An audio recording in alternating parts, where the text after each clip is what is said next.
The Osage Reign of Terror, dramatized recently in the 2023 award-winning Martin Scorsese film Killers of the Flower Moon, based on the 2017 book of the same name, has been described as an epidemic of murders and mysterious deaths among the people of the Osage Nation. Most experts state that at least 60 murders, quite possibly hundreds, were committed between 1918 and 1931, with the majority of the murders taking place between 1921 and 1926. In the late 19th century, the Osage had been displaced from their land. Again, they purchased roughly 1.5 million acres in modern-day Osage County, Oklahoma. The land was rocky and barren, and unbeknownst to anyone when they bought it, there was black gold below the surface. A lot of black gold. In the 1890s, a vast oil reserve was discovered under their new reservation land, and oil companies were soon fighting for drilling rights. In 1906, the Osage Nation negotiated a new deal with the U.S. government that allowed them to retain the rights to this oil. The tribe now sold leases to drilling companies, some of which were worth over $1 million. $1 million just for the right to drill on the land, and then tribe members received quarterly checks for their share of the leases and for a percentage of profits on the continued sale of the oil. Quarterly payments were thousands of dollars each, which is equivalent to tens of thousands of dollars today. So much money began flowing in that for most of the 1920s, the Osage were the wealthiest people per capita in the entire world. And that didn't sit well with many. Pissed at somebody else, people they believed to be racially inferior were making so much money they didn't have to actively work for. And a lot of white settlers, landowners, local government officials, and even the federal government itself conspired regarding how they could take all this fortune away from the Osage. The U.S. government passed laws requiring the Osage to pass a so-called competency test to prove they knew how to manage their own finances. And these tests were designed so that the Osage would almost always fail. And those who failed were appointed a guardian, a white male guardian, who now had tremendous incentive to steal from their ward or their wards. Countless guardians embezzled money from their wards, but the real prize was the head rights, the shares of the profits off of the oil. Head rights could not be bought or sold. They could only be inherited once a tribal member died. Cue so many tribe members dying and so many white men ending up with their head rights. Some deaths were obviously murders, but others were classified as accidents, suicides, or mysterious illnesses.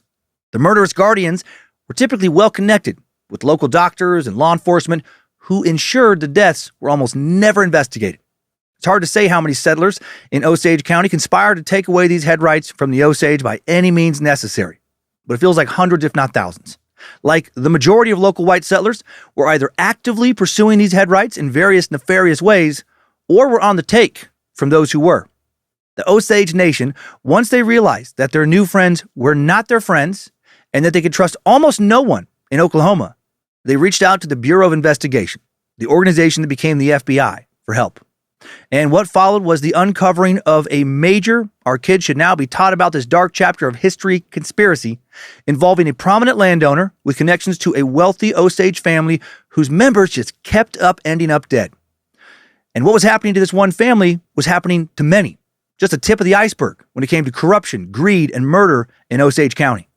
This week's episode will focus on the Osage people, how they acquired their oil-rich land, the reign of terror that followed and led to the investigation that exposed a broad and evil conspiracy. In this week's History Meets True Crime, careful who you place your trust in. Sometimes the person who seems to be your greatest champion is the most evil person you'll ever come across.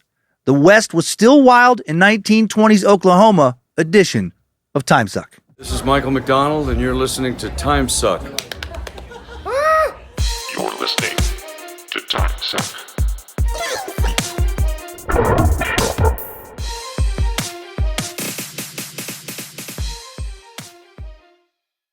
Happy Monday, and welcome to the Cult of the Curious. I'm Dan Cummins, Master Sucker, Kellogg's Frosted Cockcage critic, guy who loves coconuts but doesn't want to live on only coconuts, like a true coconut. And you are definitely listening to Timesuck. Hail Nimrod, hail Lucifina, praise be to Good Boy Bojangles, and glory be to Triple M. Only one announcement, and it's a fun one. Next week is the 400th episode. I'm excited. Thanks for sticking around this long. Not doing episode previews anymore to have more flexibility from week to week, but I will tell you what next week's episode is going to be. And it's going to be Molly and Michael Jackson rolling on the King of Pop. I have a feeling there will be singing, and based on how much Molly I'll be on, probably crying as well. I'm going to feel so much, for better or for worse. It's going to get real weird. And I can't wait to tell you all how much I love you. Probably way too many times. Probably an uncomfortable amount of times. And that's it. And now we're off to a topic, to explore a topic I knew almost nothing about and honestly reluctantly agreed to let our research team explore because I just didn't actually realize what the Osage murders were about when I heard that term. Hearing the name, for whatever reason, I initially thought it was a series of maybe more recent unsolved murders. And while I thought that that could be an interesting topic, a few unsolved murders, it's not my favorite topic. Having done a few, it often leaves me feeling unsatisfied as far as like no resolution. This is not that.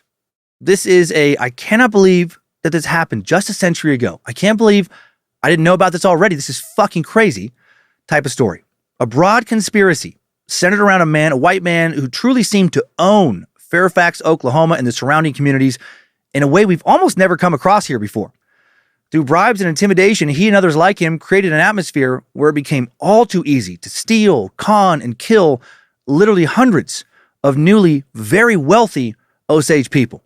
And no one seemed to care what was happening, not for years, not in Oklahoma, not until some tenacious federal agents finally stepped in and shut it all down. It's some really cool law enforcement work in this one. I decided to finally jump into this topic after setting on preliminary research for months. After Lindsay and I just watched Killers of the Flower Moon. And then I was like, oh, wait a minute. This is about the Osage murders.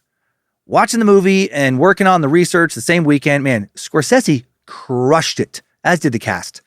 The writers, oh my God, the movie very closely follows the true story.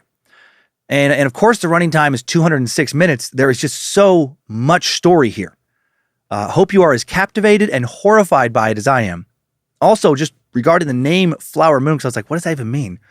Here's the explanation.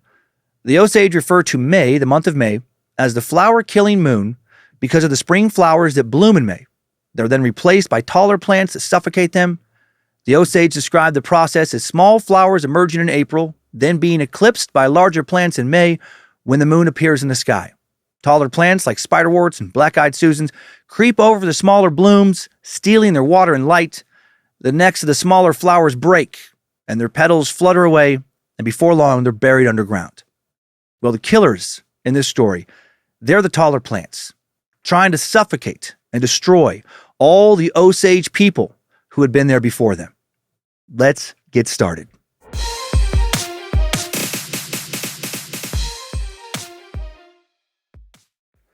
First, we'll start off with an overview of how the FBI was founded since the Osage murders were the agency's first major homicide case, and then I'll share a brief history of the Osage Nation, followed by an introduction to the Reign of Terror and a full timeline of the Osage murders case.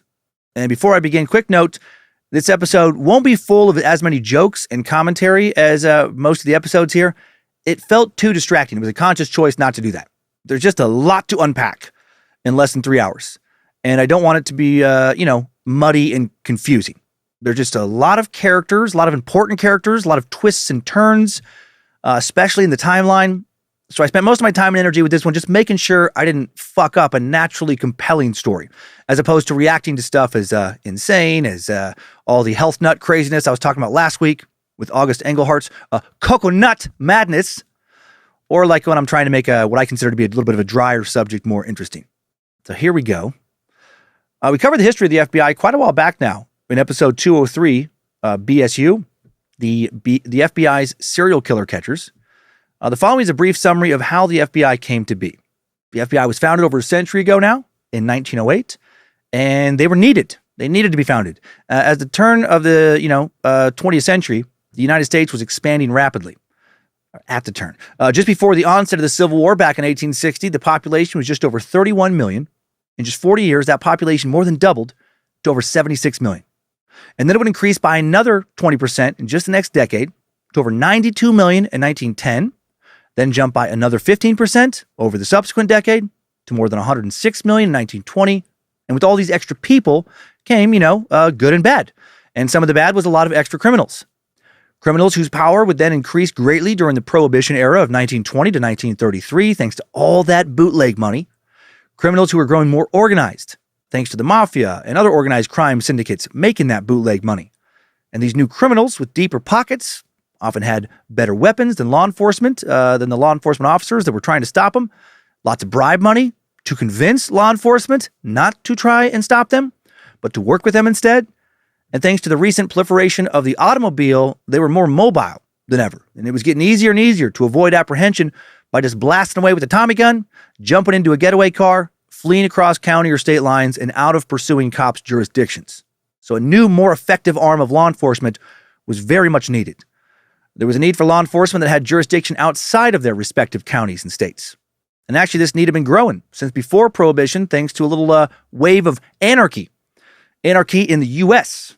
and elsewhere. Surging anarchism, an offshoot of Marxism that opposes any form of government, was actually what initially led to the founding of the precursor to the FBI. On September 6, 1901, U.S. President William McKinley was shot by 28-year-old Leon Chigos, an Ohio nutjob who'd left his factory job and had been reading anarchist writings for years. And McKinley died on September 14, 1901. He was actually one of several world leaders assassinated over a period of just a few years by various anarchists. After McKinley died, his vice president, Theodore motherfucking Roosevelt, Teddy took a bullet to the chest, shrugged it off to keep delivering a 90-minute speech, succeeded him, and Roosevelt believed society needed the guiding hand of the federal government. Just really quick regarding taking that bullet. Look up Teddy Roosevelt 1912 assassination attempt. I talked about it in his episode. It is insane how tough he was. In 1906, Roosevelt appointed Charles Bonaparte, progressive lawyer and civic reformer, as his second attorney general. Bonaparte, the grandnephew of the Napoleon. Bonaparte, as head of the Justice Department, felt that he could not properly fight crime and corruption in the U.S. under current laws. If he needed to send an investigator out to gather facts or help prepare a case, he had to borrow Secret Service agents who were not under his direct authority. They had to report to the chief of the Secret Service, my God. Not a great system. Another not so great option for the Justice Department to fight crime was hiring private detectives. In 1906, the DOJ would borrow 60 Secret Service agents to work cases. In 1907, they borrowed 65 and also pulled from a list of 300 private investigators who applied and were vetted by the Treasury Department. Congress was seriously questioning this system by 1906. None of these guys had any sort of standardized training needed for the type of investigating they were now doing. In his 1907 annual report, Charles Bonaparte asked for Congress to create a federal detective force specifically for the Justice Department. In January of 1908, he appeared before the House Appropriations Subcommittee to submit his request in person. And that same year, after a lot of debate, a sundry civil appropriation bill was passed, a law that provides budget authority to an agency, allowing said agency to make payments and incur obligations from the U.S. Treasury for specific purposes, and it provided funding for a new federal law enforcement agency. It took effect on July 1st. Bonaparte created a team of investigators immediately to serve the Justice Department. In late June, he had hired 9 borrowed Secret Service investigators, plus 25 more investigators to form this special agent force. And Bonaparte would lead this force for 7 months until he stepped down with Roosevelt in March of 1909. On March 16th, 1909, U.S. Attorney General George W. Wickersham named the group of investigators the Bureau of Investigation. The FBI reports on their website, during its first 15 years, the Bureau was a shadow of its future self. It was not yet strong enough to withstand the sometimes corrupting influence of patronage politics on hiring, promotions, and transfers. New agents received limited training and were sometimes undisciplined and poorly managed. Still, the groundwork for the future was being laid. Some excellent investigators and administrators were hired, providing a stable core of talent. And the young Bureau was getting its feet wet in all kinds of investigative areas, not just in law enforcement disciplines, but also in the national security and intelligence arenas. Well, the first agents primarily dealt with white-collar crime and civil rights cases. In 1915, Congress increased their personnel to 360 agents and support staff. Then the new Bureau got involved with national security leading up to World War I. 1924, J. Edgar Hoover was appointed director of the Bureau of Investigation, and now shit would really ramp up. Hoover was a lot of things, but he was no slouch. He was made director permanently in December of that year. New Attorney General Harlan Fiske Stone hoped Hoover would transform the Bureau, and he did. Agents were still not allowed when Hoover started to make arrests or carry firearms, unless they were deputized by local law enforcement, but they were incredible investigators in many cases. Agents would not be allowed to carry firearms or make arrests actually until June 18th of 1934. Following year, the Bureau of Investigation changed its name to the Federal Bureau of Investigation, the FBI. But a decade earlier, despite having very limited powers in the early 1920s, the Bureau of Investigation began working its first major homicide case, the Osage murders. And by making some important arrests and convictions in a very complex series of cases that local law enforcement couldn't handle for a variety of reasons, mostly corruption, they established themselves as a new agency more than capable of taking down criminals whose enterprises overwhelmed local law enforcement capabilities. The federal government had received a plea for help from the Osage Nation, whose members were dying in beyond suspicious ways, in rapid succession for several years. The tribe believed with good reason that their people were being murdered for their oil money, and that they couldn't trust just about anybody in Oklahoma to help them. Let's now discuss a brief history of the Osage people. According to the Osage Nation Foundation, a nonprofit that promotes development of the reservation communities, the vibrant history of the Osage is that of a proud spiritual people who have weathered hardship to emerge as a leading force in Native America. Part of the Northern Plains tribes, the Osage were known for being bold warriors, skilled hunters and farmers, and preservers of family life.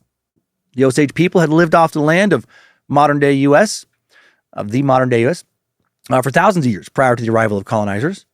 For most of that time, the Osage territory ranged from the fork of the Ohio River in Pittsburgh all the way over to the Mississippi River and beyond. By the 17th century, a good portion of the Osage had settled near the Osage River in the western part of present-day Missouri. And the Osage called themselves, and still do, people of the Middle Waters. Their spiritual beliefs are based on the great mystery spirit or power called Wakanta. The Osage possess great reverence for the sun who bathed them with light and warmth each morning, giving sustained life to the creatures of the earth. The moon gave them, among other things, a measurement of time upon which they built their calendars.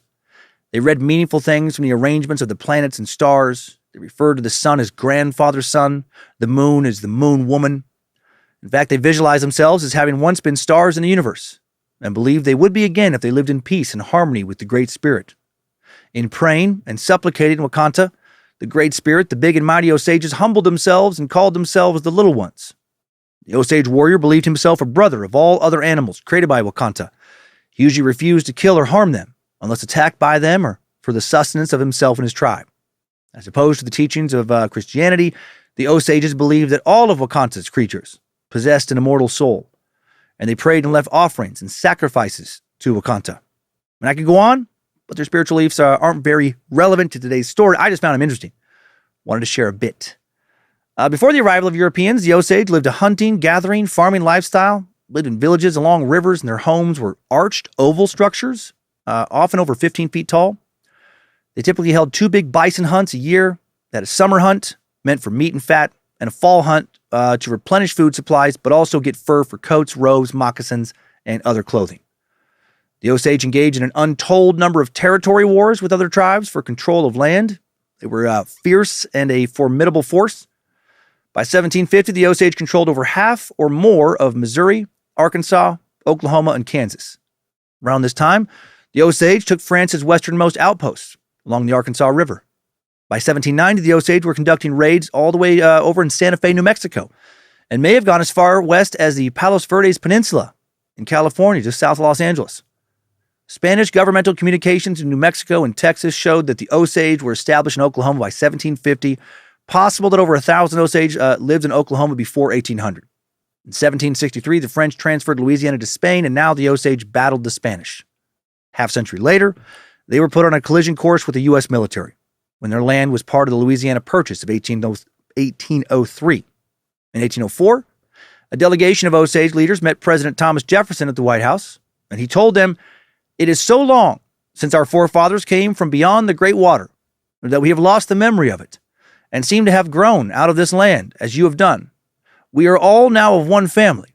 On your return, tell your people that I take them all by the hand, that I become their father hereafter, and they shall know our nation only as friends and benefactors." Okay. That comes across, frankly, as some creepy shit to say, Jefferson. That's like some early 19th century version of Who's Your Daddy? Who's your daddy, Osage? It's me. It's Big Tommy. Say it. You fucking say it. Say, you're my daddy, Big Tommy. Between 1808 and 1825, treaties with the U.S. resulted in the Osage losing most of their land in Missouri, Arkansas, and Oklahoma. When Missouri became a state in 1821, over 5,000 Osage people, along with many people from other tribes, were forcibly relocated, forced to move west to Missouri and Arkansas. In total, the Osage ceded almost 100 million acres of ancestral land and ended up first moving into a 50 by 125-mile area of Kansas, then known as the Cherokee Strip. But then Kansas opened for settlement in 1854, and indigenous people were relocated once again. In 1870, the Osage agreed to sell their land in what was now Kansas to the government for $1.25 an acre. And with the sum of the cash from that sale, the tribe lived communally when it came to property ownership. The Osage purchased almost 1.5 million acres from the Cherokee in so-called Indian Territory, modern-day Oklahoma. A lot of land. But this land did not appear to be good land. Actually, to most, when the Osage bought it, it seemed utterly worthless. It was an area bigger than the state of Delaware, considered broken, rocky, sterile, and utterly unfit for cultivation. And its seeming lack of worth, ironically, considering what comes next, was part of the initial appeal. The Osage chief, Watianka, said at a council meeting, "My people will be happy in this land. White man cannot put iron thing in ground here. White man will not come to this land. There are many hills here. White man does not like country where there are hills, and he will not come. If my people go west where land is like floor of lodge, white men will come to our lodges and say, 'We want your land.' Soon land will end, and Osages will have no home." How fucking sad is that? They intentionally purchased a bunch of seemingly worthless, extremely undesirable land not suitable for farming, specifically so that the white man wouldn't want it bad enough to try and steal it from them, like the white man had done so many times before. The Osage purchased the territory for 70 cents an acre and moved in 1871. Extra sad, a lot of Osage, whose numbers were already dwindling significantly, lost an untold number of additional tribe members in this move. The majority of those they lost, mothers and infants. By the time the tribe had resettled in Oklahoma, their population was down to about 3,000, less than a third of its numbers from 70 years prior. Once in Oklahoma, the Osage built several camps. The largest one was Pawhuska, Oklahoma, just down the road from where the bulk of our story takes place today. The Office of Indian Affairs established a field office in this community that would become quite the boom town when oil was discovered in the area. At the time of this move, the U.S. federal government was intent on forcing indigenous people to assimilate into white Christian culture, and the government withheld payments for the sale of Osage land in Kansas until able-bodied Osage men began farming using European methods. Until they changed their ways, the government would only supply clothing and basic food rations. Meager rations. Despite the meager rations, many of the Osage, not used to these farming techniques, not properly trained in them, began to actually starve because they couldn't produce enough food. In response to this, the Osage sent a delegation, including Chief Watianka, to Washington, D.C. to petition the Commissioner of Indian Affairs to abolish this ration system. The commissioner tried to dismiss the men by saying he had another appointment, but Watianka blocked him from leaving, dropped the red blanket he was wearing to reveal that he was fully naked, had war paint on his face as a gesture of intimidation, and he had an interpreter tell the commissioner essentially to sit the fuck down. I love this, and he did. And the delegation got the commissioner to agree to end this ration system. That's a power move, man, whipping your dick out in someone else's office for negotiation. Hey, yo, shit has to change. Let's talk. And the guy's like, no, I got another appointment. Nothing's changing. And then whips dick out, points at exposed hard cock. Nah, bro.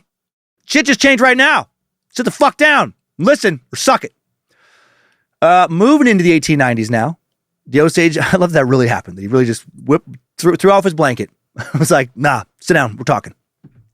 Moving into the 1890s now, the Osage began to lease their land to more and more white ranchers who were moving into the area. And this, to their surprise, actually worked out real well for a while. It wasn't good land for farming. It was good land for grazing. The Commissioner of Indian Affairs called the tribe the richest people on earth based in profit from these grazing leases prior to all the oil money that's to come. Everything changed in 1894 when crude oil was discovered under the Osage Reservation. An unnamed Osage tribal member showed trader John Floor a rainbow-like substance floating on the surface of a creek. They confirmed it was oil, and Floor and a business partner soon obtained a lease to drill. And while this was the first discovery of oil on the tribe's land, it wasn't the first discovery of oil in the area. 2 decades prior, back in 1875, a man named George B. Keeler, who came to the territory to work at a trading post near the Osage Indian Agency, saw oil just seeping from the ground along the south bank of the Candy River on Cherokee land. Keeler and his business partner, William Johnstone, opened a trading post, wanted to have a well drilled to boost the economy.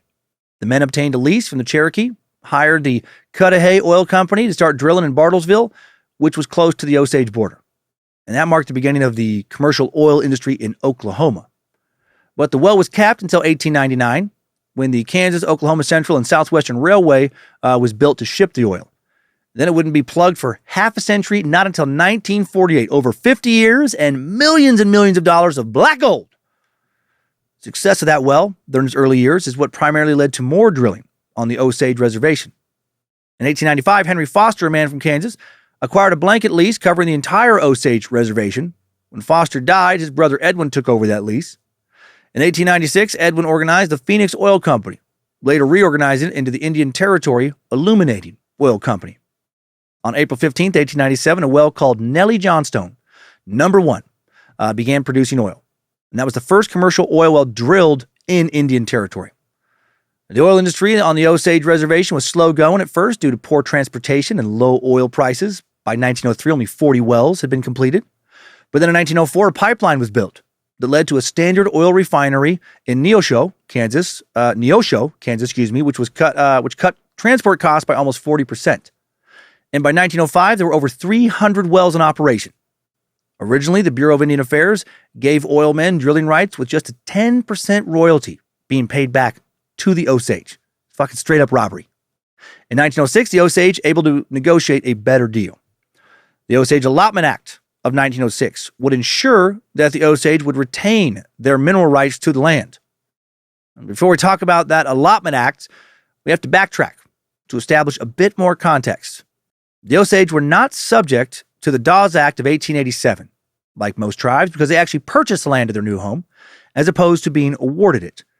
The Dawes General Allotment Act was created to force indigenous people to shift into individual farming culture instead of sharing land with the entire community. The act distributed reservation land into 160-acre plots that would be given to each head of household, or 80 acres for unmarried adults. Based on this act, in the 1890s, the U.S. government had proposed a policy that would divide the Osage Reservation into 160-acre parcels. Each member would receive an allotment, and the rest would be open to settlers. This policy had already been imposed on other tribes like the Cherokee. In that instance, the government had purchased what was called Cherokee Outlet, part of their territory near the western border of the Osage Reservation. The government announced that it would open that to settlers beginning noon September 16, 1893. Anyone could claim a parcel of land and keep it as long as they got there first. And tens of thousands of people rushed to Oklahoma from all over the country, and they became known as Sooners. And shit got crazy. A few who tried to sneak in early were shot. One paper reported that various men, women, and children were trampled to death in the rush that people, were fighting to get this, land.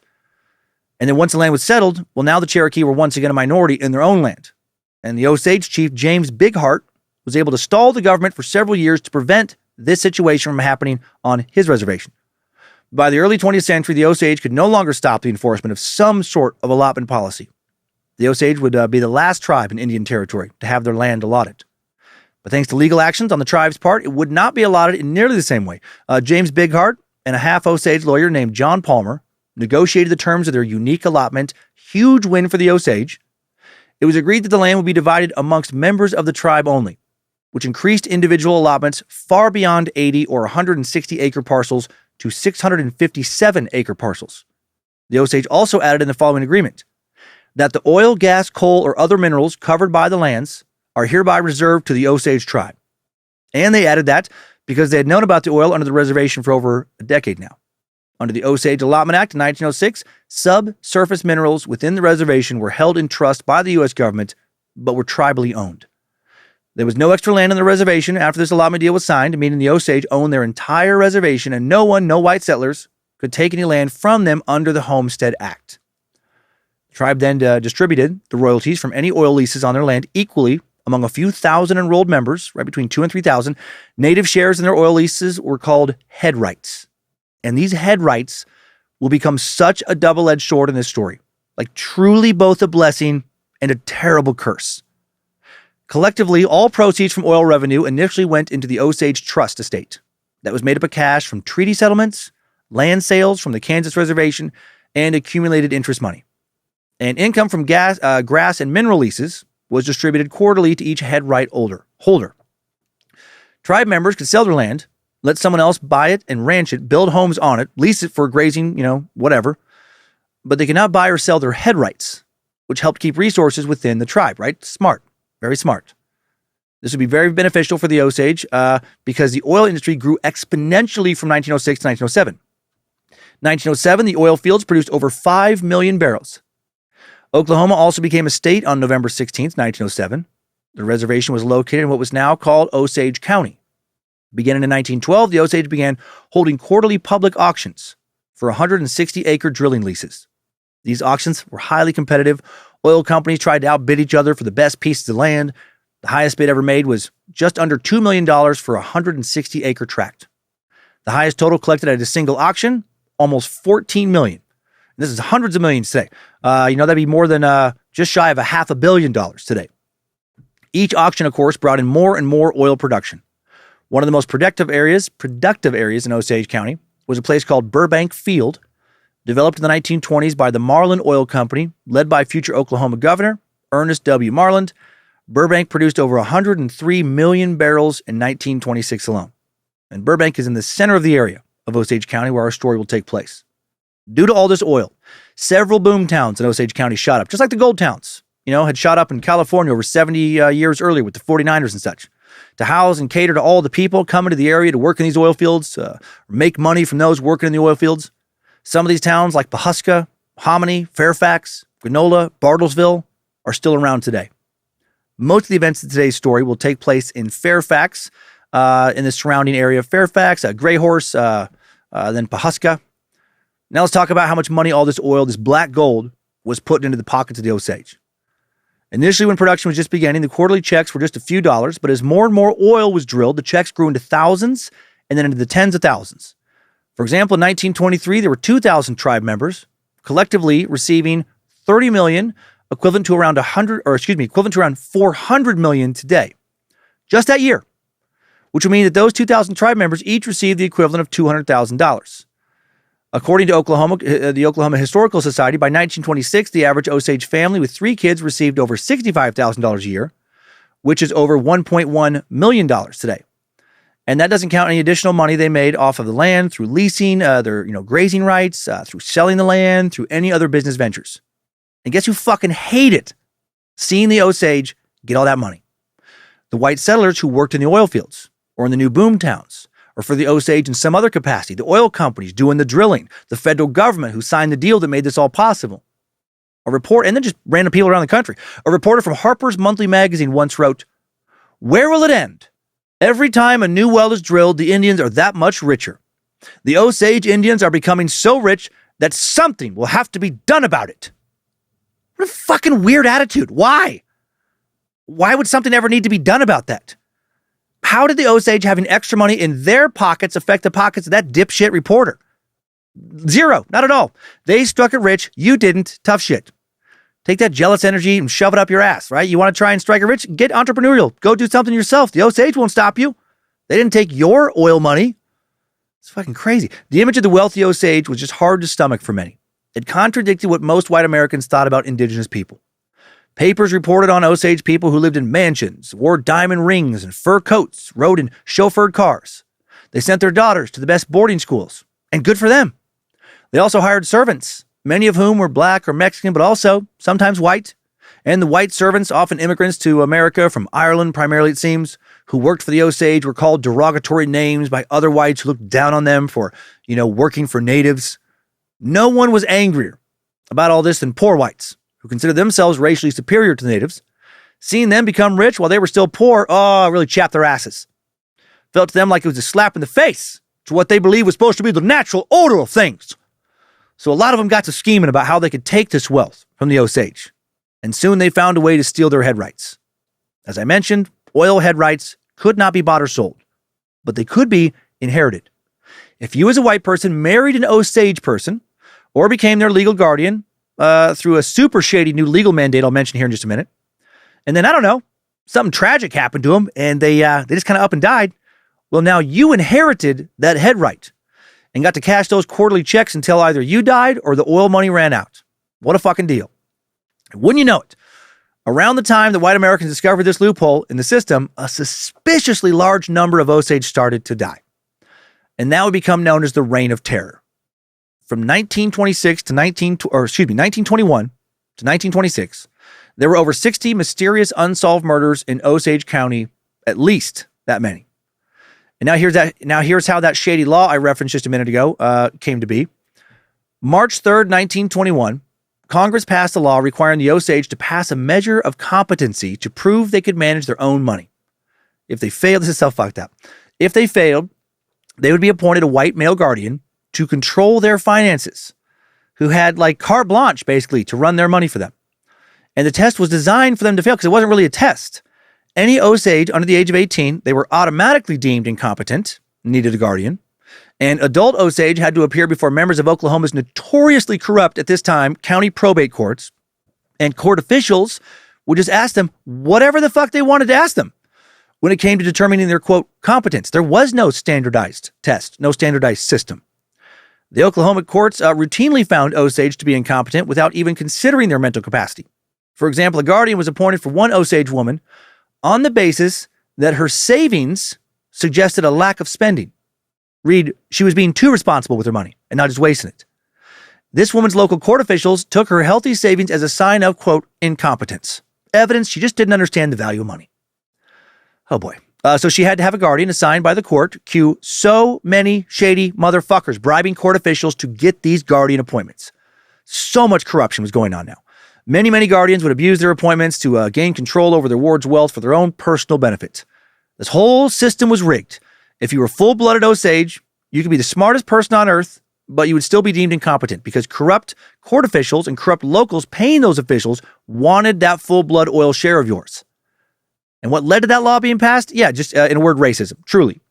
Journalists writing stories about Osage people doing things like throwing grand pianos out on their lawns when they got tired of playing them or buying new cars when they got a flat tire. Members of Congress, based on this reporting, gathered together to examine all of the Osage's spending. How dare they waste money like newly rich members of any race are wont to do? An investigator who sent a report to a House subcommittee literally believed that the devil was controlling the government when they had negotiated the oil rights agreement with the tribe. This real intelligent investigator wrote, I have visited and worked in and about most of our cities of our country and am more or less familiar with their filthy sores and iniquitous cesspools. Yet I never wholly appreciated the story of Sodom and Gomorrah. Anytime somebody brings up Sodom and Gomorrah, by the way, I'm like, that's probably not somebody I want to talk to. Story of Sodom and Gomorrah until I visited this Indian nation. Every white man in Osage County will tell you that the Indians are now running wild. The day has come when we must begin our restriction of these monies or dismiss from our hearts and conscience any hope we have of building the Osage Indian into a true citizen. I mean, that's just preposterously condescending and racist. Imagine that happening to you. Your neighbors, they don't like how you are legally spending your own fucking money. And they get a new law passed, putting one of them in charge of now giving you an allowance from your own money. Some congressmen did try to stop this guardianship, arguing that the government should not control how the Osage spent their money. One judge, who served as a guardian, said at a hearing that the Osage spent their money the same way wealthy white people did. Yeah, not all white folks, to be clear, were trying to fuck over the tribe. Unfortunately, most were. Friends of the tribe were far outnumbered by supporters of the guardianship. In this new system, guardianship was based on the percentage of indigenous ancestry a person had. One Supreme Court justice referred to this, my God, as racial weakness. A fully indigenous person was always appointed a guardian. They never passed the test. While a biracial person, who might not even have a lucrative head right, was appointed a guardian less often. Basically, if you had a head right, you were getting a guardian.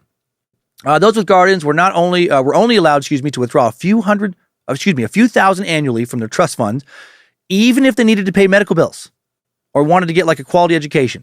They were not allowed to use their own money even for their education. Once again, the government, was stealing what legally belonged to them. The guardianship law led to an influx of lawyers in the area, most of them shady as fuck, who wanted to work for the Osage and make a healthy profit. Wanted to scam, grift from them, straight up steal. According to a 1924 study by the Indian Rights Association, a policy and advocacy group founded by non-indigenous people, an estimated 8 million had already been stolen by guardians from the restricted accounts of their wards. 8 million in just 3 years, when 8 million was a lot more than 8 million is now. The study called it an orgy of graft and exploitation. The study described guardianships as the plums distributed to the faithful friends of the judges as a reward for their support at the polls. It was all this, you scratch my back, I'll scratch yours, but in illegal bribery ways. It was just disgusting. 1924, the Interior Department would charge 24 lawyer guardians with corruption in Osage County. All those cases would be settled with plea deals. No one would go to prison. No real restitution would be paid to the Osage who'd been swindled. Guardians who were business owners often forced the Osage to do shit like buy goods from them at very inflated prices if they wanted to get their withdrawals. Guardians were not just business owners and lawyers. They could also be spouses. Marriage became the main grift, in fact. Because of this new law, intermarriage between white and indigenous people skyrocketed in Oklahoma. According to author Dennis McAuliffe Jr., who wrote The Deaths of Sybil Bolton, Oil, Greed, and Murder on the Osage Reservation, single Osage women became objects of hot pursuit. Men sent a flood of letters to the Osage Agency, part of the Bureau of Indian Affairs, hoping to marry women they had never seen before. A Missouri man named C.T. Plimmer wrote, "I want a good Indian girl for a wife. For every $5,000 she is worth, I will give you $25. If she is worth $25,000, you will get $125 if I got her." Okay. A Nevada man named Richard Byrd wrote, "I am very sexual. I need woman for release 5 or 6 times a day. I will need to be spanked with spatula. I will need sister hairbrush inserted deep into rectum. I will need strong tree with solid branch for which upon I can stand and jerk. Sincerely, Dick Turd." No, come on. Richard Byrd didn't exist, not at this time. A white woman who married an Osage man told local reporters regarding all this. A group of traders and lawyers sprung up who selected certain Indians as their prey. They owned all the officials. These men had an understanding with each other. They cold-bloodedly said, "You take so-and-so, so-and-so, and so-and-so, and I'll take these." They selected Indians who had full head rights and large farms. Man, just some seriously gross-ass people doing all this. Not long after this guardianship policy was instituted, wouldn't you know it, a lot of the Osage who had guardians started to die. Bought and paid for members of law enforcement often blamed the victims in murder cases. Poisonings were frequently labeled as drinking bad liquor. Blatant shootings were classified as suicides, even if the angle and entry point of the bullet made it literally impossible for the person to do it themselves. Autopsies were simply not conducted in many cases. Death certificates routinely falsified. Estimates on how many people were killed during the Reign of Terror vary. The official number from the FBI is 24. Osage Nation, a National Archives historian, Jesse Kratz, estimates the total was closer to around 60. Many, if not most, historians who have looked into this in recent years, however, believe the true death toll climbs into the hundreds. In 1923, 2 years after the Guardian Law was passed, after a lot of blatant murders had been committed and not properly investigated, the tribe sent representatives to Washington, D.C. to appeal to President Calvin Coolidge and the Bureau of Investigation for help.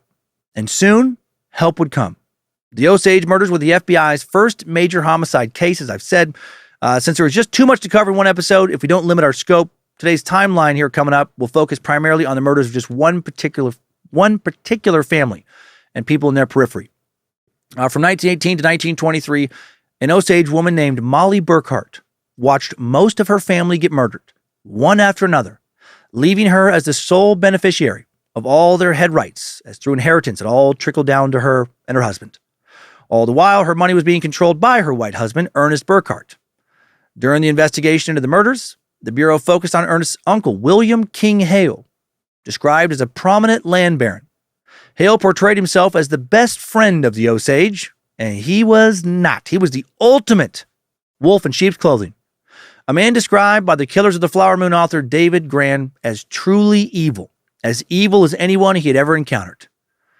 William King Hale was born December 24th, 1874, near Greenville, Texas. Born into a large, respectable, and wealthy family, according to one acquaintance. His father was a farmer and a rancher. At the age of 16, Hale decided to move away from home to become a cowboy. He traveled between Texas and Oklahoma Territory, buying and selling cattle. He was accused of stealing some of them, and I imagine he for sure did that. He was a fucking sociopath. Hale settled in Osage County around 1902 when he would have been 28. When he arrived, he was almost broke, lived in a tent with his wife, and soon went bankrupt. Hale then worked for other ranchers for several years before he formed a partnership with 2 local bankers and started leasing grazing lands from the Osage for their own herd of cattle. He acquired leases on 45,000 acres. He would own 5,000 acres. Also was able to add financial interests in a bank, general store, and funeral home. Over the course of 2 decades, he went from being bankrupt to being wealthy. By the 1920s, he was so rich that he was known as the King of the Osage Hills. partially a play in his middle name, right? He was known to many as King. Hale was also named Reserve Deputy Sheriff in Fairfax, which allowed him to carry a badge and gave him an in with law enforcement. He was close with a lot of local politicians as well. He was close to a lot of people through a combination of bribes and intimidation. He was both generous and ruthless. Hale gave financial aid to the Osage by donating to their charities, schools, and hospital. He once wrote to an assistant chief, "I never had better friends in my life than the Osage. I will always be the Osage's true friend." And such a snake. A snake with the money, access, relationships to orchestrate a whole bunch of murders and keep getting away with them. When the FBI discovered a massive amount of corruption within Osage County, they learned that it all seemed to revolve around William King Hale.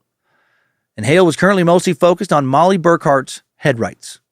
The following timeline, full of unexpected twists and tragedies, is largely focused on Hale's attempts to completely erase Molly's entire family, just so he could get his greedy fucking paws on her head rights. Just so an already wealthy man could become wealthier. Strap on those boots, soldier. We're marching down a Timesuck timeline.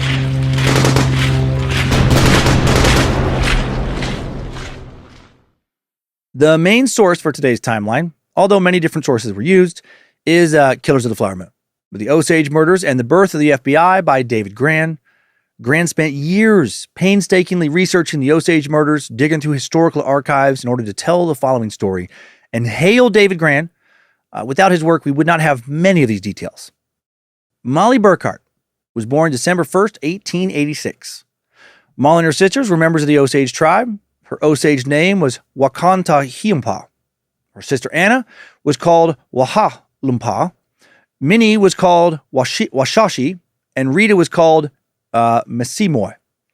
Her father was born in 1844. His name was Nikaisi. He was a prominent warrior who defended the tribe from numerous attacks, and he was elected one of 3 judges of the tribe's first court system. He and Molly's mother, Lizzie, lived with the tribe in Kansas before they were forced to sell their land, moved to Oklahoma.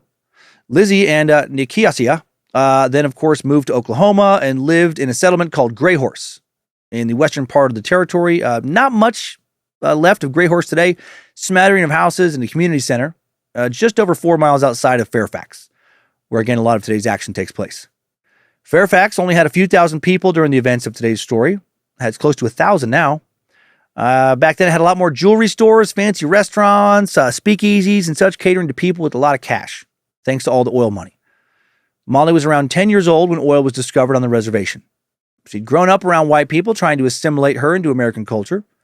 In the 1880s, John Flora, that guy who was shown that first trace of oil on the tribe's land I mentioned earlier, he established the first trading post in Gray Horse. And Nikayasi sold animal pelts outside the post. According to the son of a trader who talked to Molly often, a trader started to call him Jimmy, and that just stuck as his white name. So now Molly's dad is Jimmy. Other white settlers did the same thing to the girls, which is how Molly would get her name. In 1894, Molly's parents were told they had to enroll her in the St. Louis School, a new Catholic boarding school in Pawhuska. If they did not comply, as I referenced earlier, the government would withhold annuity payments, and they wouldn't be able to afford food. At the boarding school, Molly was taught how to become an ideal woman, according to white American standards. Some students would try to escape from this school. When they did, they'd be hunted down by lawmen, bound with ropes, and dragged back. Molly attended the school 8 months out of the year. At some point earlier in her life, she was diagnosed with diabetes. Her condition would play a significant role in the later murder investigation. As an adult, Molly lived a wealthy lifestyle, thanks to those quarterly head rights payments. She lived in a nice home near Gray Horse, owned several cars, had a staff of servants. In 1913, when she's 26, her dad, Jimmy, dies. Just something related to old age, it seems. He was 80 years old, nothing nefarious here. That's all coming next. Sometime in 1916 or 1917, when she would have been 29 or 30, she meets Ernest Burkhart. And soon thereafter, they get married. And as a white man, he now becomes her guardian, which is so crazy, right? It's her money. She should have been his guardian, if anything. Ernest was originally from Texas, the son of a poor cotton farmer born in Greenville, September 11th, 1892, who was enchanted by tales of the Osage Hills. Tales told largely by his wealthy uncle.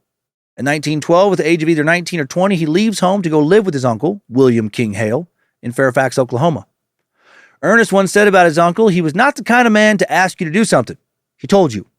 Now, this guy was a the crime boss. He ran errands for Hale and sometimes worked as a livery driver. He met Molly when he was chauffeuring her around town. David Grand wrote in his book, Ernest had a tendency to drink moonshine and play Indian stud poker with men of ill repute. But beneath his roughness, there seemed to be a tenderness and a trace of insecurity, and Molly fell in love with him. Molly spoke little English, not much. Ernest studied her language so he could talk to her, and he would take care of Molly when her diabetes made her sick. Maybe, kind of. Maybe he took care of her, maybe he was trying to poison her. We'll get to that much later. Many of Ernest's friends ridiculed him for marrying an indigenous woman, even though this was fairly common in the Oklahoma Territory. All of Molly's sisters would marry white men.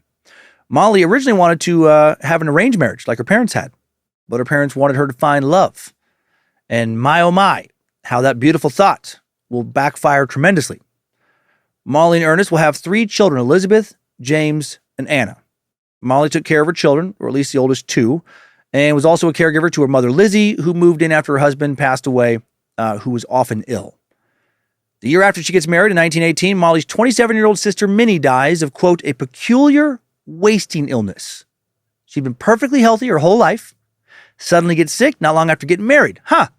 Then she dies. And her head rights transfer to her guardian, her husband, Bill Smith.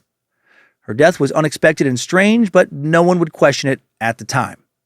Later, anyone with half a brain will realize she had been murdered, very likely poisoned. Another one of Molly's sisters, 34-year-old Anna Brown, disappears May 21st, 1921. The family noted that Anna often went on sprees, where she'd go out dancing and drinking with her friends. But this time it felt different. She was gone multiple days. The family started to grow really worried. Anna had been going through a hard time recently because she had divorced her husband, Oda Brown, a white settler. And she started spending a lot more time in the reservation's boomtowns, which were hotspots for gambling, drinking, and sex. Molly had hosted a luncheon on the day of Anna's disappearance. She was busy preparing and taking care of her children, and she wasn't able to watch over her mother, who was sick and resting in bed. Molly asked Ernest to call Anna, see if she'd come over and take care of Lizzie. Anna answered the phone, said she'd get a taxi and head on over, and when she got there, she was noticeably drunk. Molly was upset because some of her guests had already arrived, including 2 of Ernest's younger brothers, Byron and Horace Burkhart. Some of Ernest's extremely racist family members were also coming over, and Molly didn't want them making comments about Anna. How fun to have super racist family members shitting on your wife's family. Crazy that more people don't stand up to family like that, just kicking the fuck out of your house. When she arrived, Anna started to make a scene by opening her flask, saying she needed to drain it so she wouldn't get caught by the police. She was also flirting gratuitously with Byron, whom she had dated in the past. However, Byron, not interested, and he asked one of the servants to go to the dance with him that evening instead of Anna. Anna now threatened to kill him if he fooled around with another woman. According to a servant, Anna continued stirring things up that afternoon, real dramatic. The servant recalled she was drinking and quarreling. I couldn't understand her language, but they were quarreling. They had an awful time with Anna, and I was afraid. Molly had planned to take care of Lizzie in the evening while Ernest and the guests went to Fairfax to meet King Hale and watch a musical together. You had these little towns that have like theaters and stuff. They have a lot more than you expect from a town of a few thousand people because of all the money. Byron Burkhart offered to drop Anna off at home now. Molly washed Anna's clothes for her, gave her some food to have that evening. Despite their tensions earlier, they had a nice moment together before she left. Byron said that he took Anna home and then went to the show. And then no one had seen her since. Now no one had seen her since. By May 24th, Molly begins to suspect that something terrible has happened to Anna. Byron sticks to his story, took Anna home, went to the musical. Others will back up his story. After the third night that Anna was missing, Molly presses everyone into action. Ernest went to Anna's house, tries to get in through the front door, but it's locked. House is dark inside. Anna's head servant now comes out from her home next door, reports that Anna had not been seen since the day of Molly's luncheon. Molly thought that maybe she left home again after Byron dropped her off, maybe went to Oklahoma City or went to Kansas. Ernest tried to assure Molly that she'd come back soon. Anna wasn't the only one missing in town. 30-year-old Charles Whitehorn, an Osage man, had went missing earlier that month. He left home on May 14th to go to nearby Pawhuska, never came back. The police were notified about his disappearance around May 18th. But then on May 28th, 1921, the dead bodies of Anna Brown and Charles Whitehorn are both found. Charles was found in the morning, Anna found in the afternoon. An oil worker on a hill a mile north of downtown Pawhuska saw something sticking out of the brush near the base of an oil derrick. Upon closer inspection, it was a human body. The man had been shot in the head twice, but the body was so decomposed, he could not be identified visually. But inside one of his pockets was a letter addressed to one Charles Whitehorn. That afternoon, a man was out squirrel hunting by 3 Mile Creek near Fairfax with his son and a friend. Son saw a squirrel, shot at it, chased after it. The squirrel fell down a ravine, looked down the ravine, and he spots a body near the edge of a creek. It was a woman lying on her back with her hair in the mud.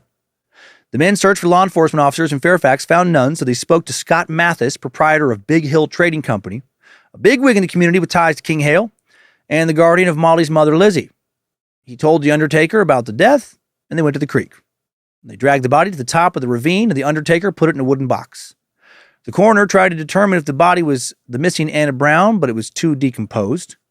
Scott Mathis now contacted Molly Burkhart. She, Ernest, Byron, her sister Rita, and Rita's husband, Bill Smith, who had previously been married to her sister Minnie, come to the scene. Molly and Rita initially have a hard time making the identification, but in the end, they recognize Anna's blanket and the clothes she was wearing. They also looked inside her mouth and saw some distinctive gold fillings. A coroner's inquest to determine her cause of death will strangely take place at the ravine, which was not the norm. Norm would have been to take her to an examination room. James and David Schoen, Fairfax's most well-known doctors, were called in to perform the autopsy. They estimated that Anna had been dead 5 to 7 days, and when they shifted Anna's head, part of her scalp came off, which revealed a hole in her skull and the cause of death.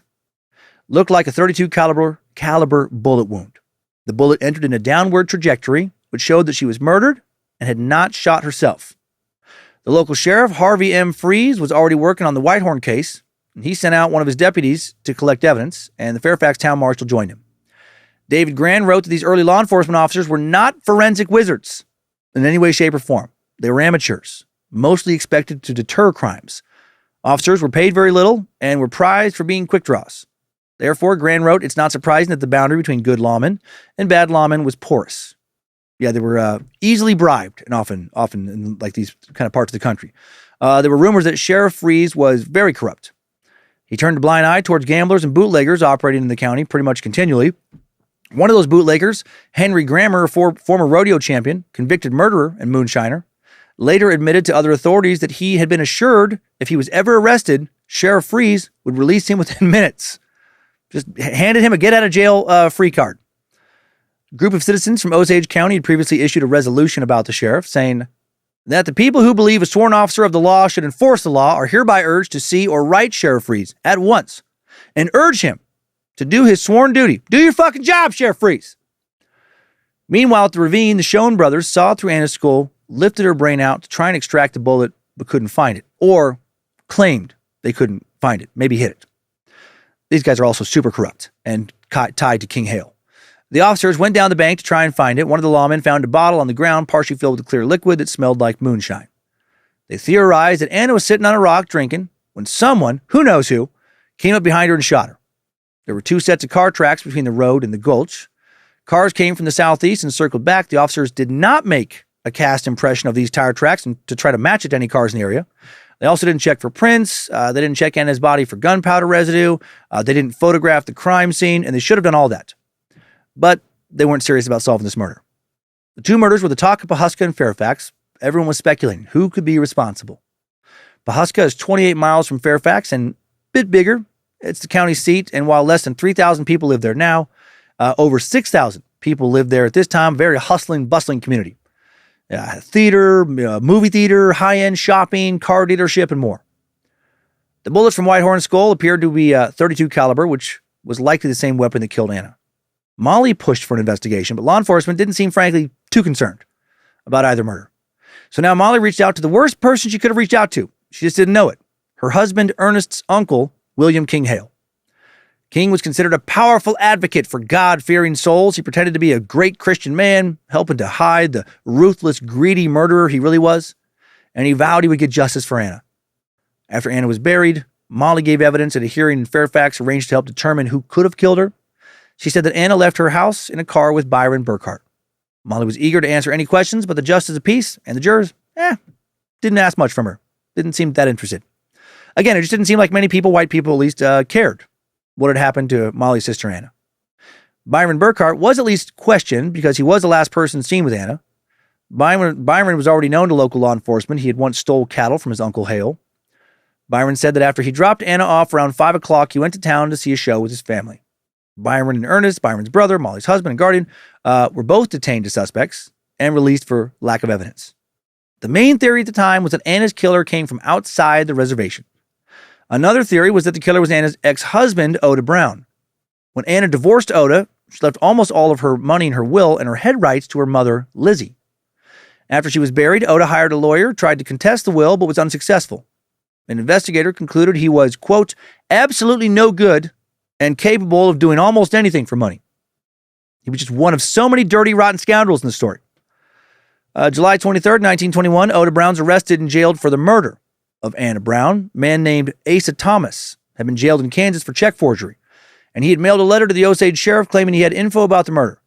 The sheriff in King Hale went to talk to him. He said that Oda Brown paid him $8,000 to kill Anna, and he described how he shot her and dumped her body by the creek. A posse then arrested Oda Brown in Pawhuska. The family thought this was it. Her killer had been found, but days later, Brown was released due to lack of evidence because that informant was full of shit. There was no evidence that Asa Thomas was in Osage County at the time of the murder or that Oda Brown had ever contacted him. King Hale now started conferring with the local prosecutor about the murder. It was said that the county prosecutor owed his election to Hale. Also, that other guy, that Asa Thomas, good friend of Hale, when he ran for office, this guy was told he needed Hale's endorsement. Once he was able to see Hale in person, Hale promised to turn out to vote for him. And sure enough, he won every precinct in that part of Osage County. The prosecutor decided to do another exam of Anna's body now to look for the bullets.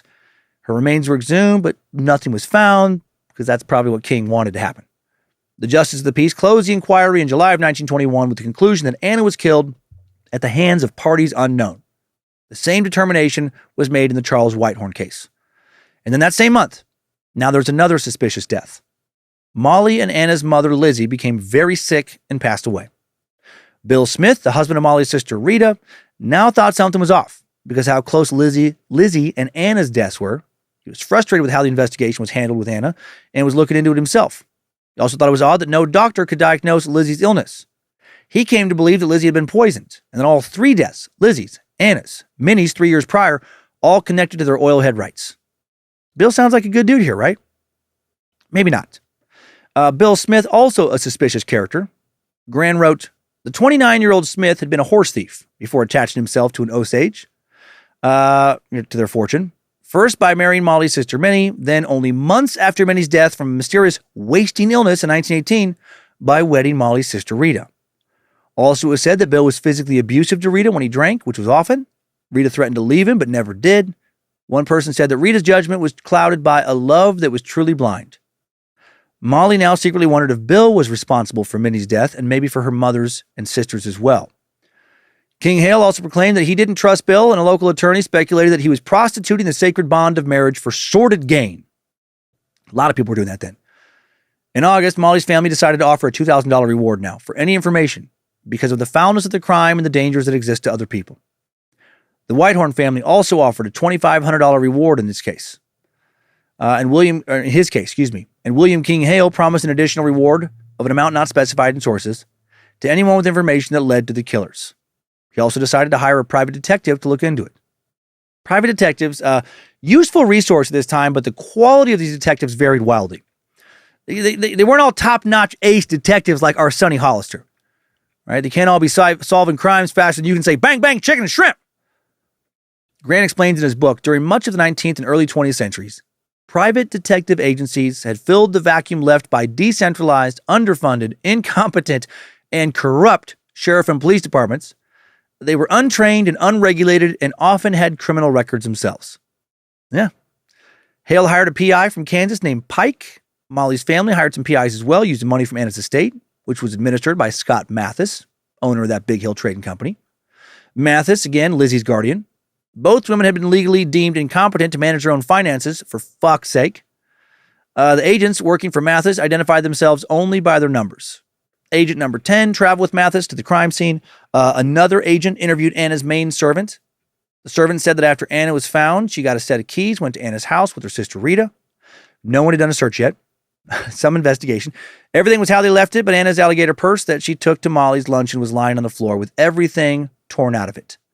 Nothing in the house was stolen. This indicated that Anna had likely come home at some point and left. Agent number 10 looked at Anna's phone records at 8:30 p.m. on the night she disappeared. Someone called her house from a phone that belonged to a business in Ralston, which is just 6 miles southwest of Greyhorse. Greyhorse, Ralston, Fairfax, Pawhuska, all clustered in the same area. None more than about a half-hour drive at most from any of the others. Ralston, the only one not in Osage County, but in neighboring Pawnee County, Oklahoma. Back to Agent 10 looking through Anna's phone records. Someone answered the phone, which meant Anna was likely still home at that time, which actually supported Byron Burkhart's statement. Although a servant could have also answered the phone. The PI went to the business where the call originated from. The proprietor said he had not called Anna, and no one would have been allowed to make a long-distance call from his phone. No operators in Ralston had a record of the call being sent to the Fairfax operator.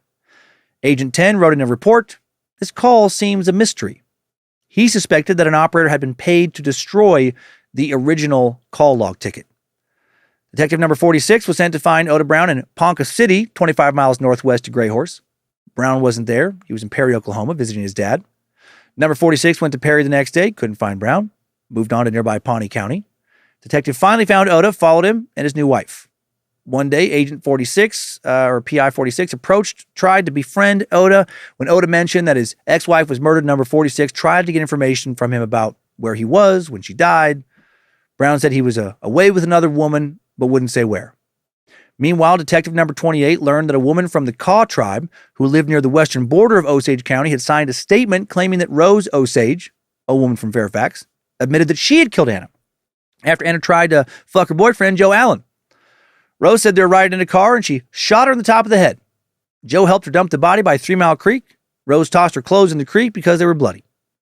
Number 28 wrote that he spent several hours with Mathis and Sheriff Reese pursuing this lead, but they could not corroborate her story. No one saw Anna with Rose or Joe. No clothing was found in the stream. Sheriff Reese thought their story should be discounted. He noted that 2 men from some oil camps were reportedly seen with Anna shortly before she died and that they had left town afterwards. Why would Rose lie? Well, the PIs installed a listening device to eavesdrop on Rose and Joe. They used a dictograph, which could be hidden in items like a clock or a chandelier. Detectives hid in another room, listened through headphones, but the secret operation was not fruitful. Wish I had me some dictographs. I should dictograph the shit out of my house. See what my wife Lindsay is really up to. With her constant refusal to submit. Who knows what she's getting into. Anyway, the cab driver who took Anna to Molly's home on the day she disappeared told the private detectives that Anna asked to stop at the Greyhorse Cemetery on the way. She visited her father's grave before standing near her pre-purchased lot. Or plot, I guess. She returned to the cab, asked the driver to send someone to bring flowers to her father's grave. On the way there, Anna leaned towards him, said she was going to have a little baby. 2 people close to Anna also reported she had confided to them about her pregnancy, but no one knew who the dad was. The father of her unborn child and her murder continued to be a mystery. Over the summer, still in 1921, a man named A.W. Comstock shows up in Greyhorse to offer assistance to detectives. Comstock was a local attorney and guardian to several Osage people. Comstock's contacts told him about rumors that Charles Whitehorn's widow Hattie, a half-indigenous woman, wanted her husband's money and was jealous he had a relationship with another woman. Many wondered if that woman was Anna Brown and if Charles was the father of the baby. Detectives began to surveil Hattie Whitehorn in an attempt to gather evidence, but nothing will come from that either. The case went cold. By February of 1922, Pike, the PI hired by William Hale, now off the case, and Sheriff Reese was expelled from office that month for reasons unknown, but guessing it was related to corruption. Also this month, another mysterious death plagues Osage County. 29-year-old William Stepson, an Osage champion steer roper, received a phone call that caused him to leave home. When he came back, his wife and 2 kids saw he was visibly ill, and then he died just a few hours later. Authorities who examined his body quickly suspected someone had poisoned him with strychnine, described as a bitter white alkaloid that, according to a 19th century medical treatise, was endowed with more destructive energy than virtually any other poison.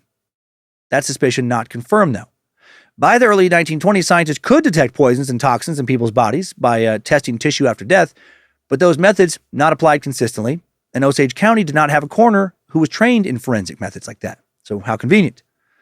His death will not be treated as a homicide. He probably poisoned himself. March 26, 1922, another Osage, a woman this time, dies of suspected poisoning. And again, no toxicology test is performed. No investigation into her suspicious death is done. July 28th, an Osage man named Joe Bates dies shortly after taking a sip of whiskey given to him by a stranger. Another poisoning, no investigation. Early the following month, following these deaths under suspicious circumstances, tribal leaders asked Barney McBride, a 55-year-old white oil man and friend of the tribe, to travel to Washington and try to get federal investigators involved. Right? Some investigators with no ties to this corrupt as fuck area. McBride was asked because he was married to a Creek woman and trusted by the Osage because of his history of interest in Indian affairs. He'd never tried to take anybody's oil rights, and he also had connections in Washington. Then, what a weird coincidence, right after this guy makes it to Washington, D.C., 60-year-old Barney McBride is found dead, August 10th, 1922. No possible murder this time. He was definitely murdered. The police believed he was killed the night before following playing billiards at the Elks Club. After checking into his hotel, he received a telegram warning him to be careful, and he was not careful enough. When he left the Elks Club, somebody snuck up behind him, threw a burlap sack over his head, and then they just beat the shit out of him. His body was found in a culvert in Maryland. He'd been stabbed over 20 times, and his skull had been, quote, beaten in. He was also naked except for his socks and shoes. It was thought that there was more than one assailant, and police suspected that the killers had followed him from Oklahoma. The Washington Post wrote that the murder was the most brutal crime in the crime annals, the most brutal in crime annals in the district. Who found out that he was heading to D.C., and why did they have him killed, right? To stop the investigation. After some more murders, not necessarily connected to the characters in this story, take place, an Osage man named Henry Roan is now found dead, February 7th, 1923. 40-year-old Roan had been missing since January 30th. Two hunters near Fairfax spotted a car at the bottom of a rocky swale, and then they went into Fairfax to find help. The deputy sheriff and the town marshal came to the scene. There were curtains covering the car windows, but they could peek through a small opening on the driver's side. They saw a man slumped over at the wheel. When they opened the door, they found blood on the seat and on the floor. He'd been shot in the back of the head. Another definite murder case. Henry Roan had a wife and 2 kids and a close relationship with King Hale. Henry, at least, always thought they'd been good friends. As another full-blooded Osage, Roan had also been prevented from accessing his money due to the wildly racist guardianship program.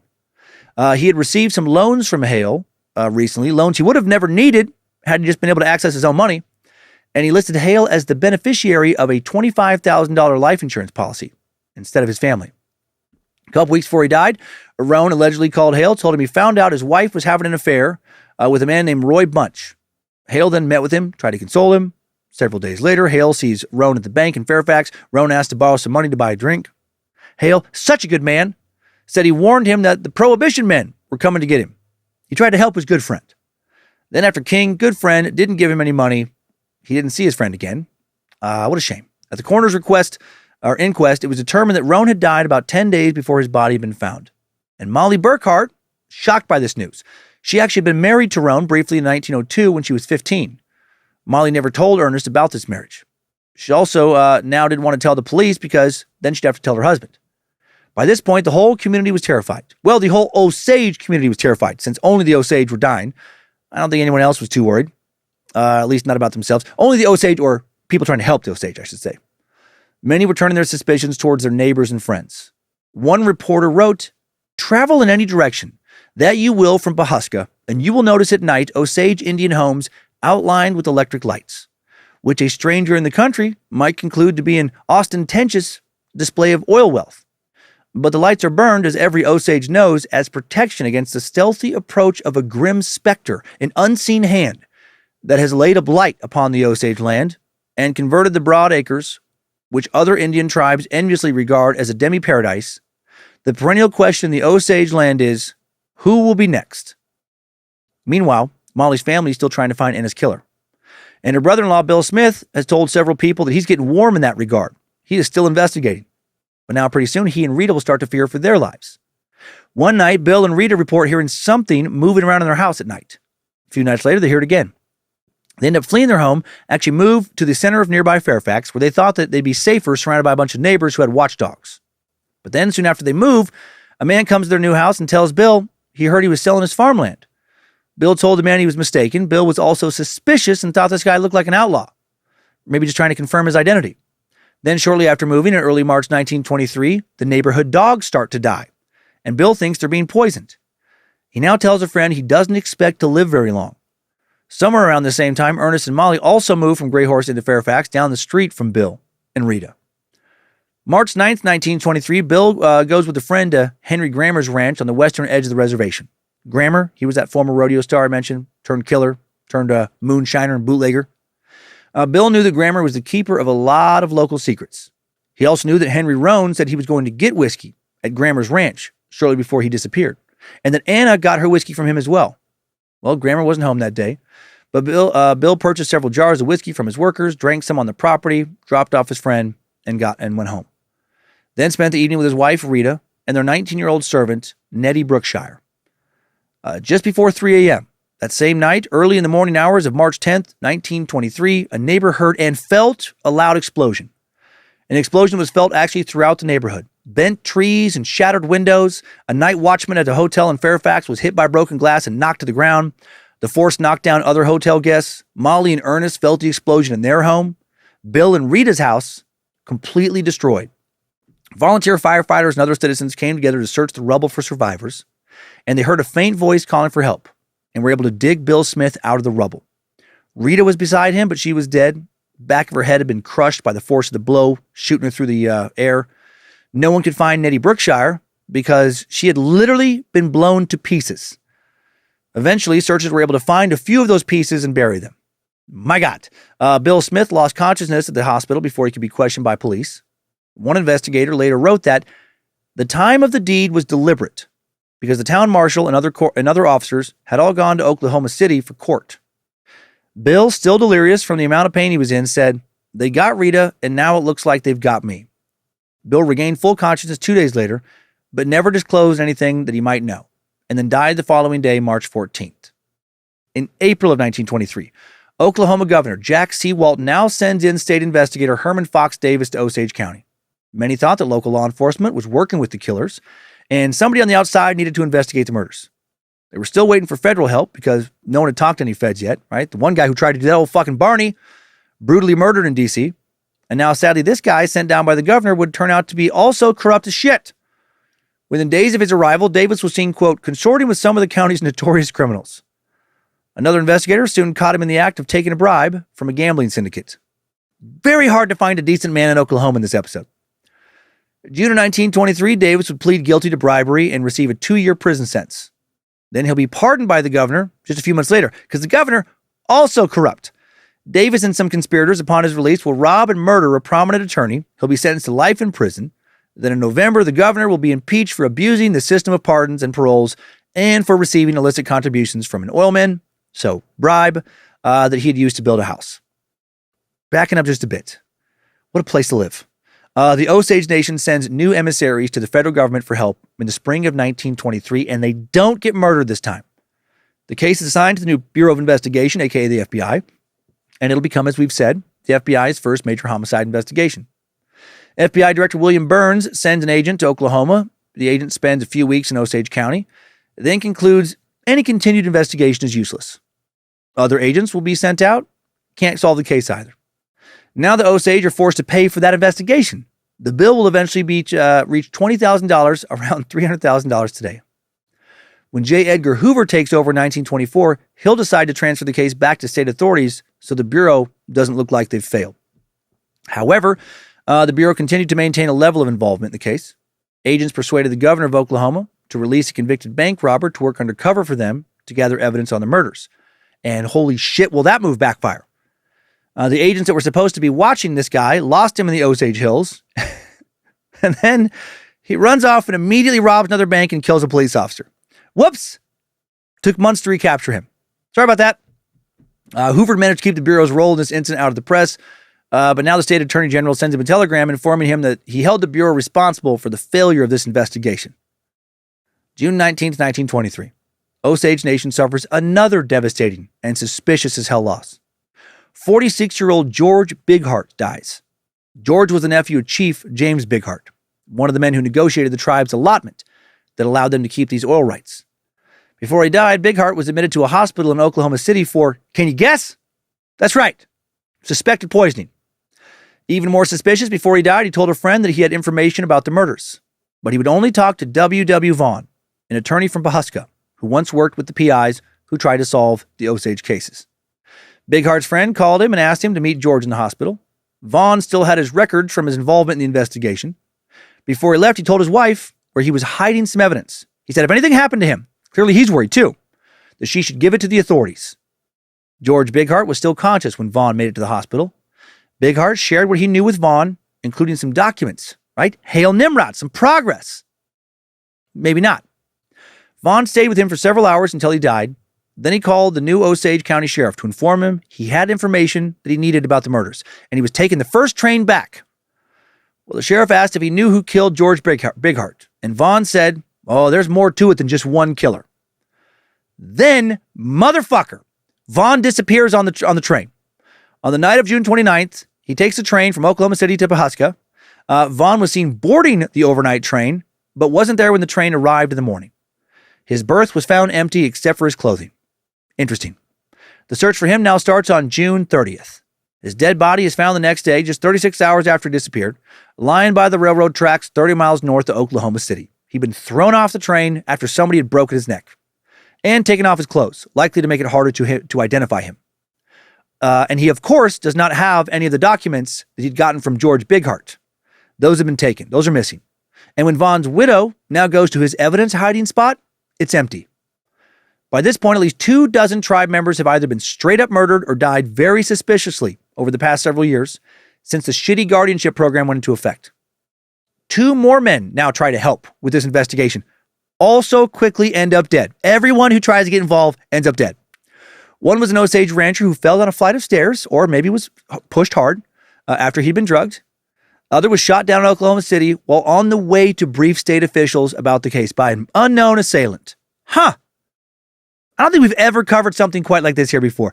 Anyone who gets close to the bottom of these murders gets murdered, no matter who they are, it seems.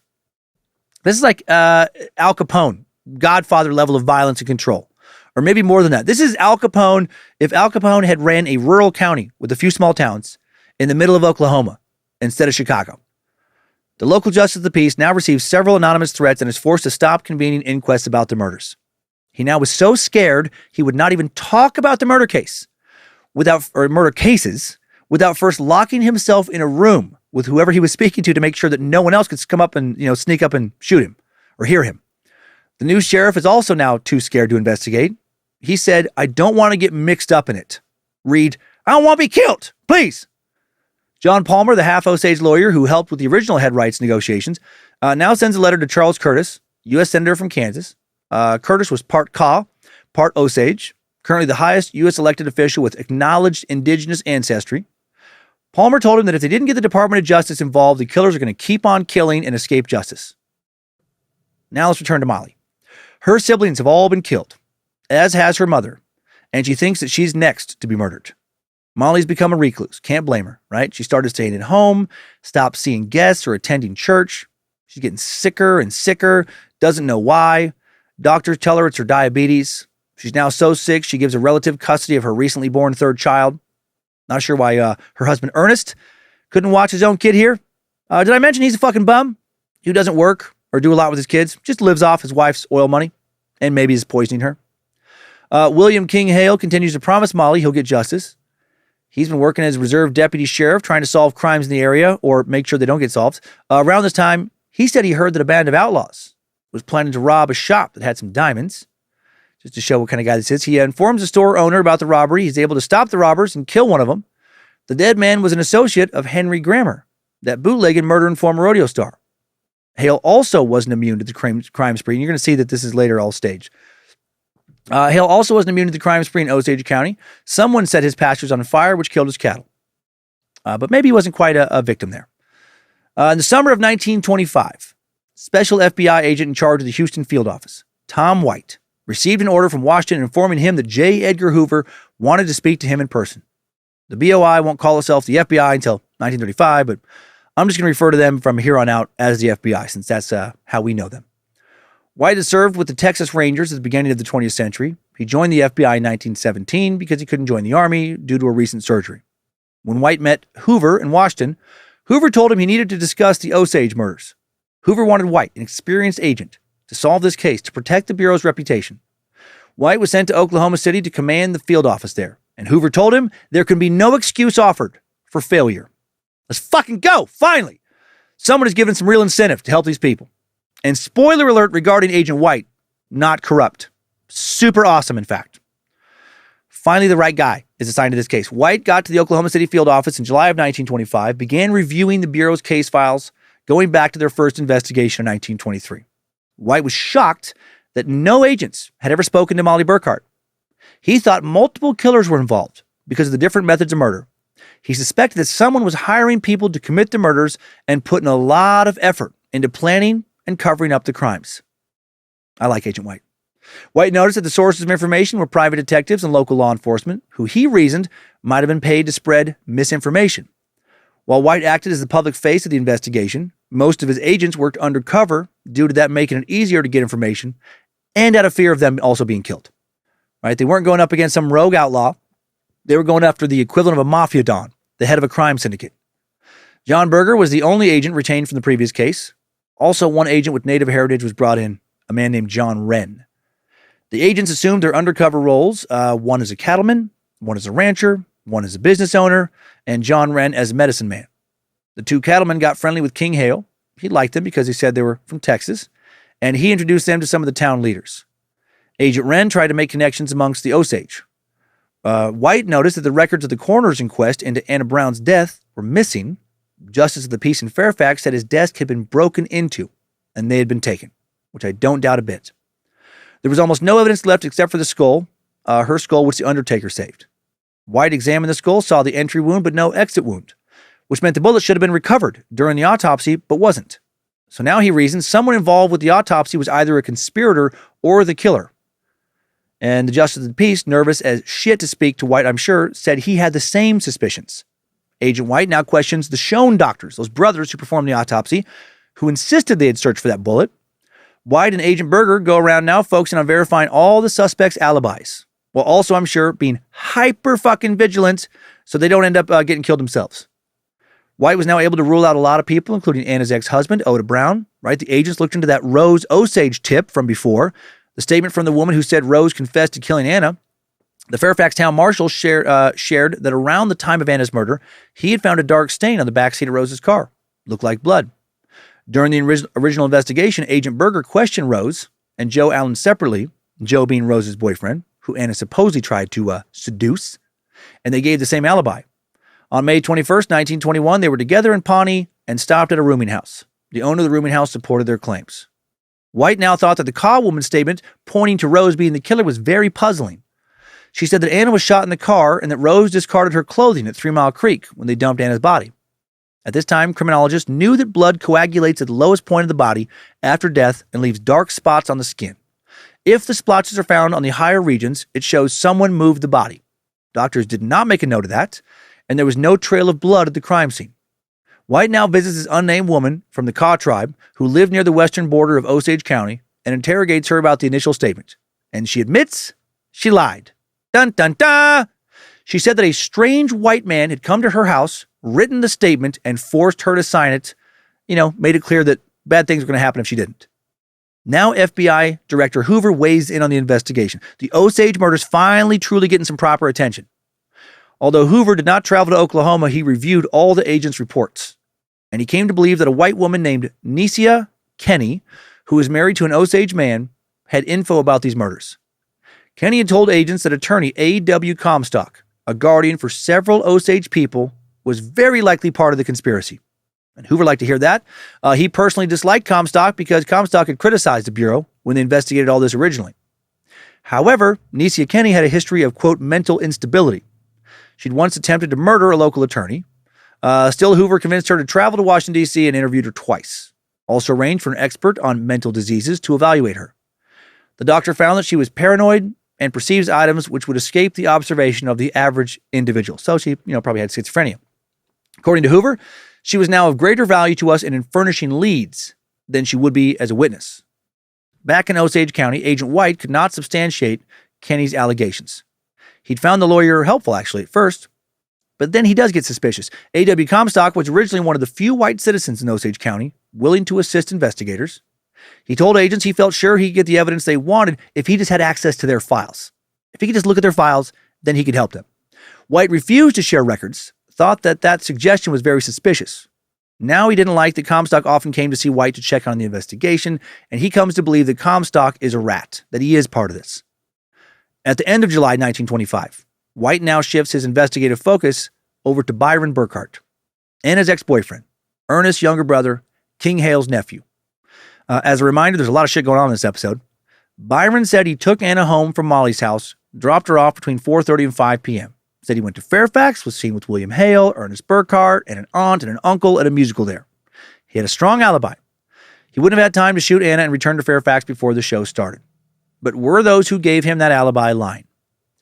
Agent White sent Agent Berger to Campbell, Texas, where the aunt and uncle lived. The aunt was home, invited actually they both went, White and Berger both went there. Aunt invited the investigators inside. Then she went on some extremely racist rant about how disgusting it was that Ernest had married an indigenous woman. When Berger asked her about the night Anna disappeared, she said she'd heard rumors that Byron was the killer, but insisted it wasn't true. That's when the uncle shows up. He's reluctant to talk, but reluctantly confirms Byron's alibi, says that after the show, they spent the evening in the same house with Byron, and he was there the whole time. Still, Agent White thinks that Byron is the guy who killed her. Also, he really wishes that agents hot dog, mustard, cheese, bacon, ketchup, and relish would have been assigned to Agent Berger for storytelling purposes. August 1925, undercover agents were sent to Ralston to investigate a tip now that Anna Brown may have been seen in a car there by a group of white men sitting in front of a hotel on Main Street. Ralston just 6 miles from Fairfax, if I haven't already said that. Previous investigators spoke to these men, but they seemingly then buried what they had learned. At least one witness had vanished. White suspected the people were being paid to disappear. White's agents did find a witness, an elderly farmer who did not leave. During his initial interview, it seemed like he had dementia, but now he said he was faking that to make sure the investigators were legit because he was scared and didn't want to be killed for speaking to the wrong person. This sharp-ass farmer now testified under oath to White and his men. He said that he remembered what happened because he talked about it often with friends. The car stopped by the curb. He could see Anna through the open window. Anna said hello. One of them said, "Hello, Annie." The farmer's wife was with him. She felt certain that the woman was Anna. She said Anna was sitting up straight, not slumped over like she'd been drinking. When asked if anyone else was in the car, she said Byron Burkhart. Byron was driving, wearing a cowboy hat. Another witness said they saw Byron in that car there as well. Using these new details from Agent Berger's informants and witnesses found by undercover agents, White makes a new timeline for that night. And he determines that Byron and Anna went to a speakeasy and stayed until 10 p.m. Then they went to another hell joint, so-called hell joint, north of Fairfax, where William King Hale was seen with them. The owner told agents that Byron and Anna drank together until about 1 a.m. So Byron's relatives had lied to give him an alibi. It sure seems. One witness said that afterwards they went to another speakeasy near Fairfax. Others said they left the speakeasy with a third man who was not King Hale. They were last seen together around 3 a.m. This is the night she's murdered. A witness said she heard a car stop near her home in Fairfax. A man whom she thought was Byron shouted, "Stop your foolishness, Annie, and get in this car." Byron's neighbor saw him coming home at sunrise, and then Byron later told him not to say shit about what time he had come home and actually bribed him to stay quiet. At the end of the summer of 1925, Agent White is feeling like he's coming close to making some arrests and cracking this case. He now also thinks they have a mole in their investigation. One of his agents was questioning a seedy local attorney who was trying to strangle the probe per an informant. The attorney revealed knowledge of the case and admitted he had seen parts of the reports made by the Bureau and had an opportunity to see more of them. According to Killers of the Flower Moon, David Grann, the Bureau's probe had long been plagued by leaks and sabotage. One agent complained that information in the reports was given to an unauthorized and unscrupulized persons. A U.S. attorney reported that his reports had been stolen from his office. One prosecutor demanded that no copies of his reports be given to literally anyone in the entire fucking state of Oklahoma. Clearly the Osage, far from the only tribe being taken advantage of in this former Indian territory.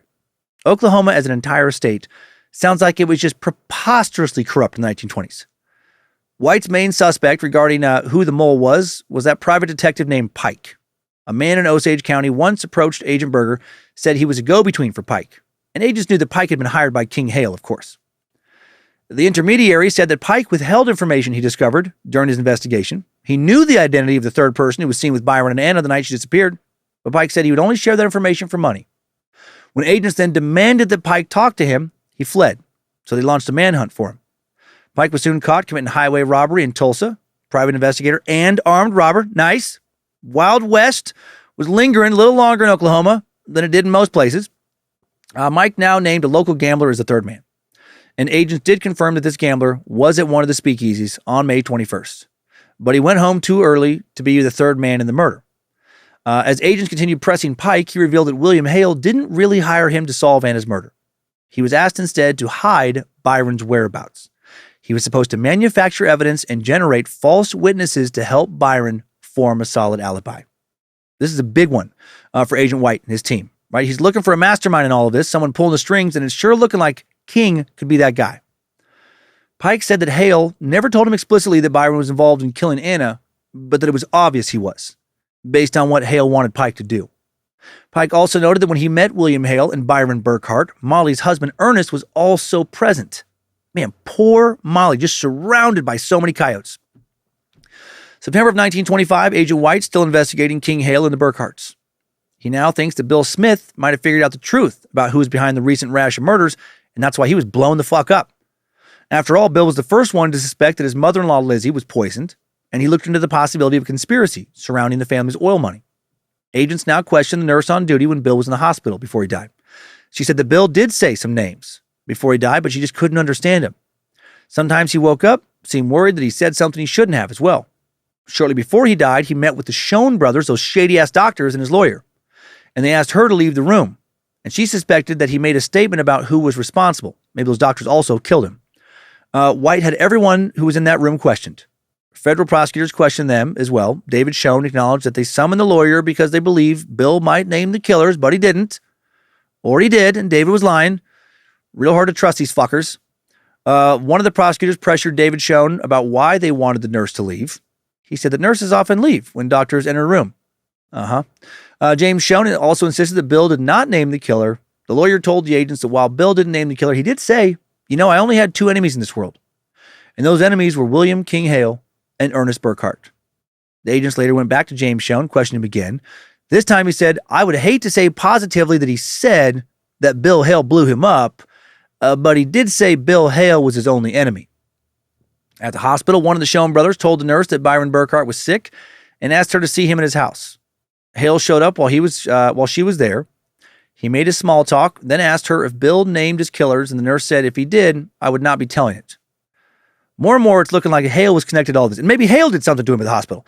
The agents learned that during the meeting at the hospital that James Schoen was named administrator of the estate of Rita Smith, which allowed him to execute her will, a big money opportunity.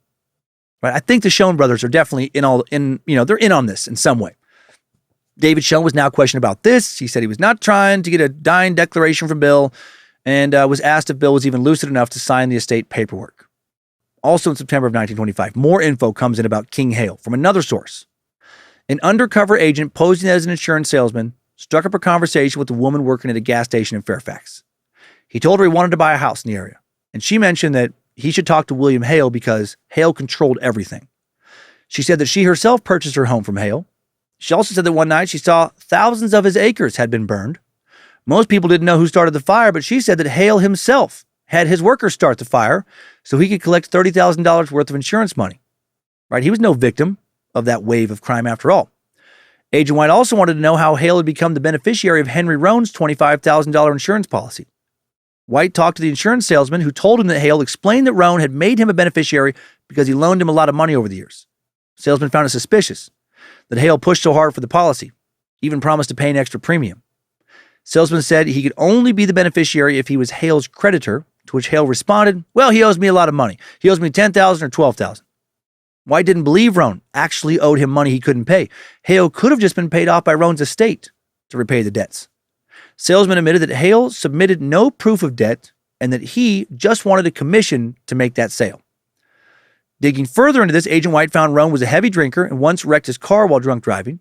Hale had to take Roan to several doctors until he found one in Pawhuska willing to recommend Roan for a life insurance policy. Dr. James Schoen, sketchy-ass doctor, would second that recommendation. The insurance company rejected the first application, so Hale went to another company and lied when he asked if he'd been turned down before. An insurance agent who reviewed the application later admitted he knew that Hale had answered the questions falsely. Hale was able to produce a creditor's note to prove that Roan owed him money. He originally said it was, $10,000 to $12,000. Now suddenly it was $25,000. The note was signed by Roan and dated January of 1921. Agents will show this creditor's note to a handwriting analyst, from the Treasury Department, who found that the date originally typed was June. Somebody rubbed out the U and the E. White suspected Hale wrote the document and then altered it when he realized he messed up the date. A federal official questioned the man Hale typed the man Hale said typed the note, and he denied ever having seen the document. When asked if Hale was lying, that guy said yes without question. These federal agents are so thorough. I love this. And then Agent White got some serious evidence that Hale had just taken out this insurance policy on Roan just to kill him. The second insurance company approved the policy after Hale took Roan to the same doctor in Pawhuska who approved him for the first policy. The doctor now said he literally asked Hale if he was going to kill him, if that's why he was getting this policy. And Hale laughed and said, quote, "Hell yes." And why wasn't Hale questioned after Roan's death? Well, because local law enforcement is in his pocket.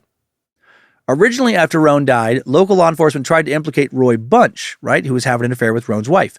Bunch insisted he was innocent and said that after Roan was killed, Hale came up to him and said, "If I were you, I'd get out of town," because people thought he killed Roan. He even offered him money to leave. He was going to pay him to leave town.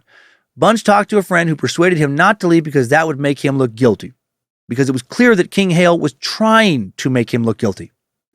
Bunch was ultimately ruled out as a suspect by the agents. Agents learned that Hale then visited Roan's widow several times after his death to try and get her to sign papers on claims against his estate, but she wouldn't. He even left a bottle of whiskey as a gift, but she said she refused to drink it because she assumed it was poison. Unfortunately, this was all circumstantial evidence, and it was only one case. Hale could not be connected to the other murders. Agent White didn't want to move in on Hale quite yet, not until he had more.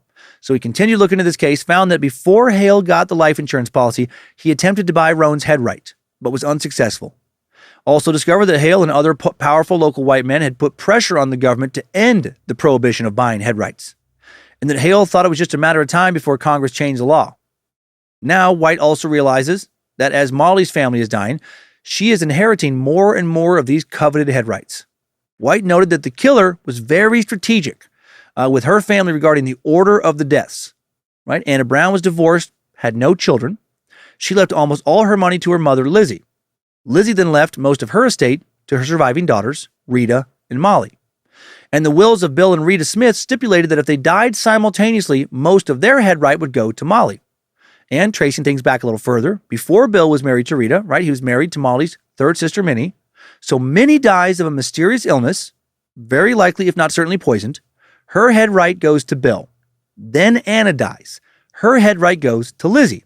Then Lizzie dies. Her head right, which now includes Anna's, goes to Rita and Molly.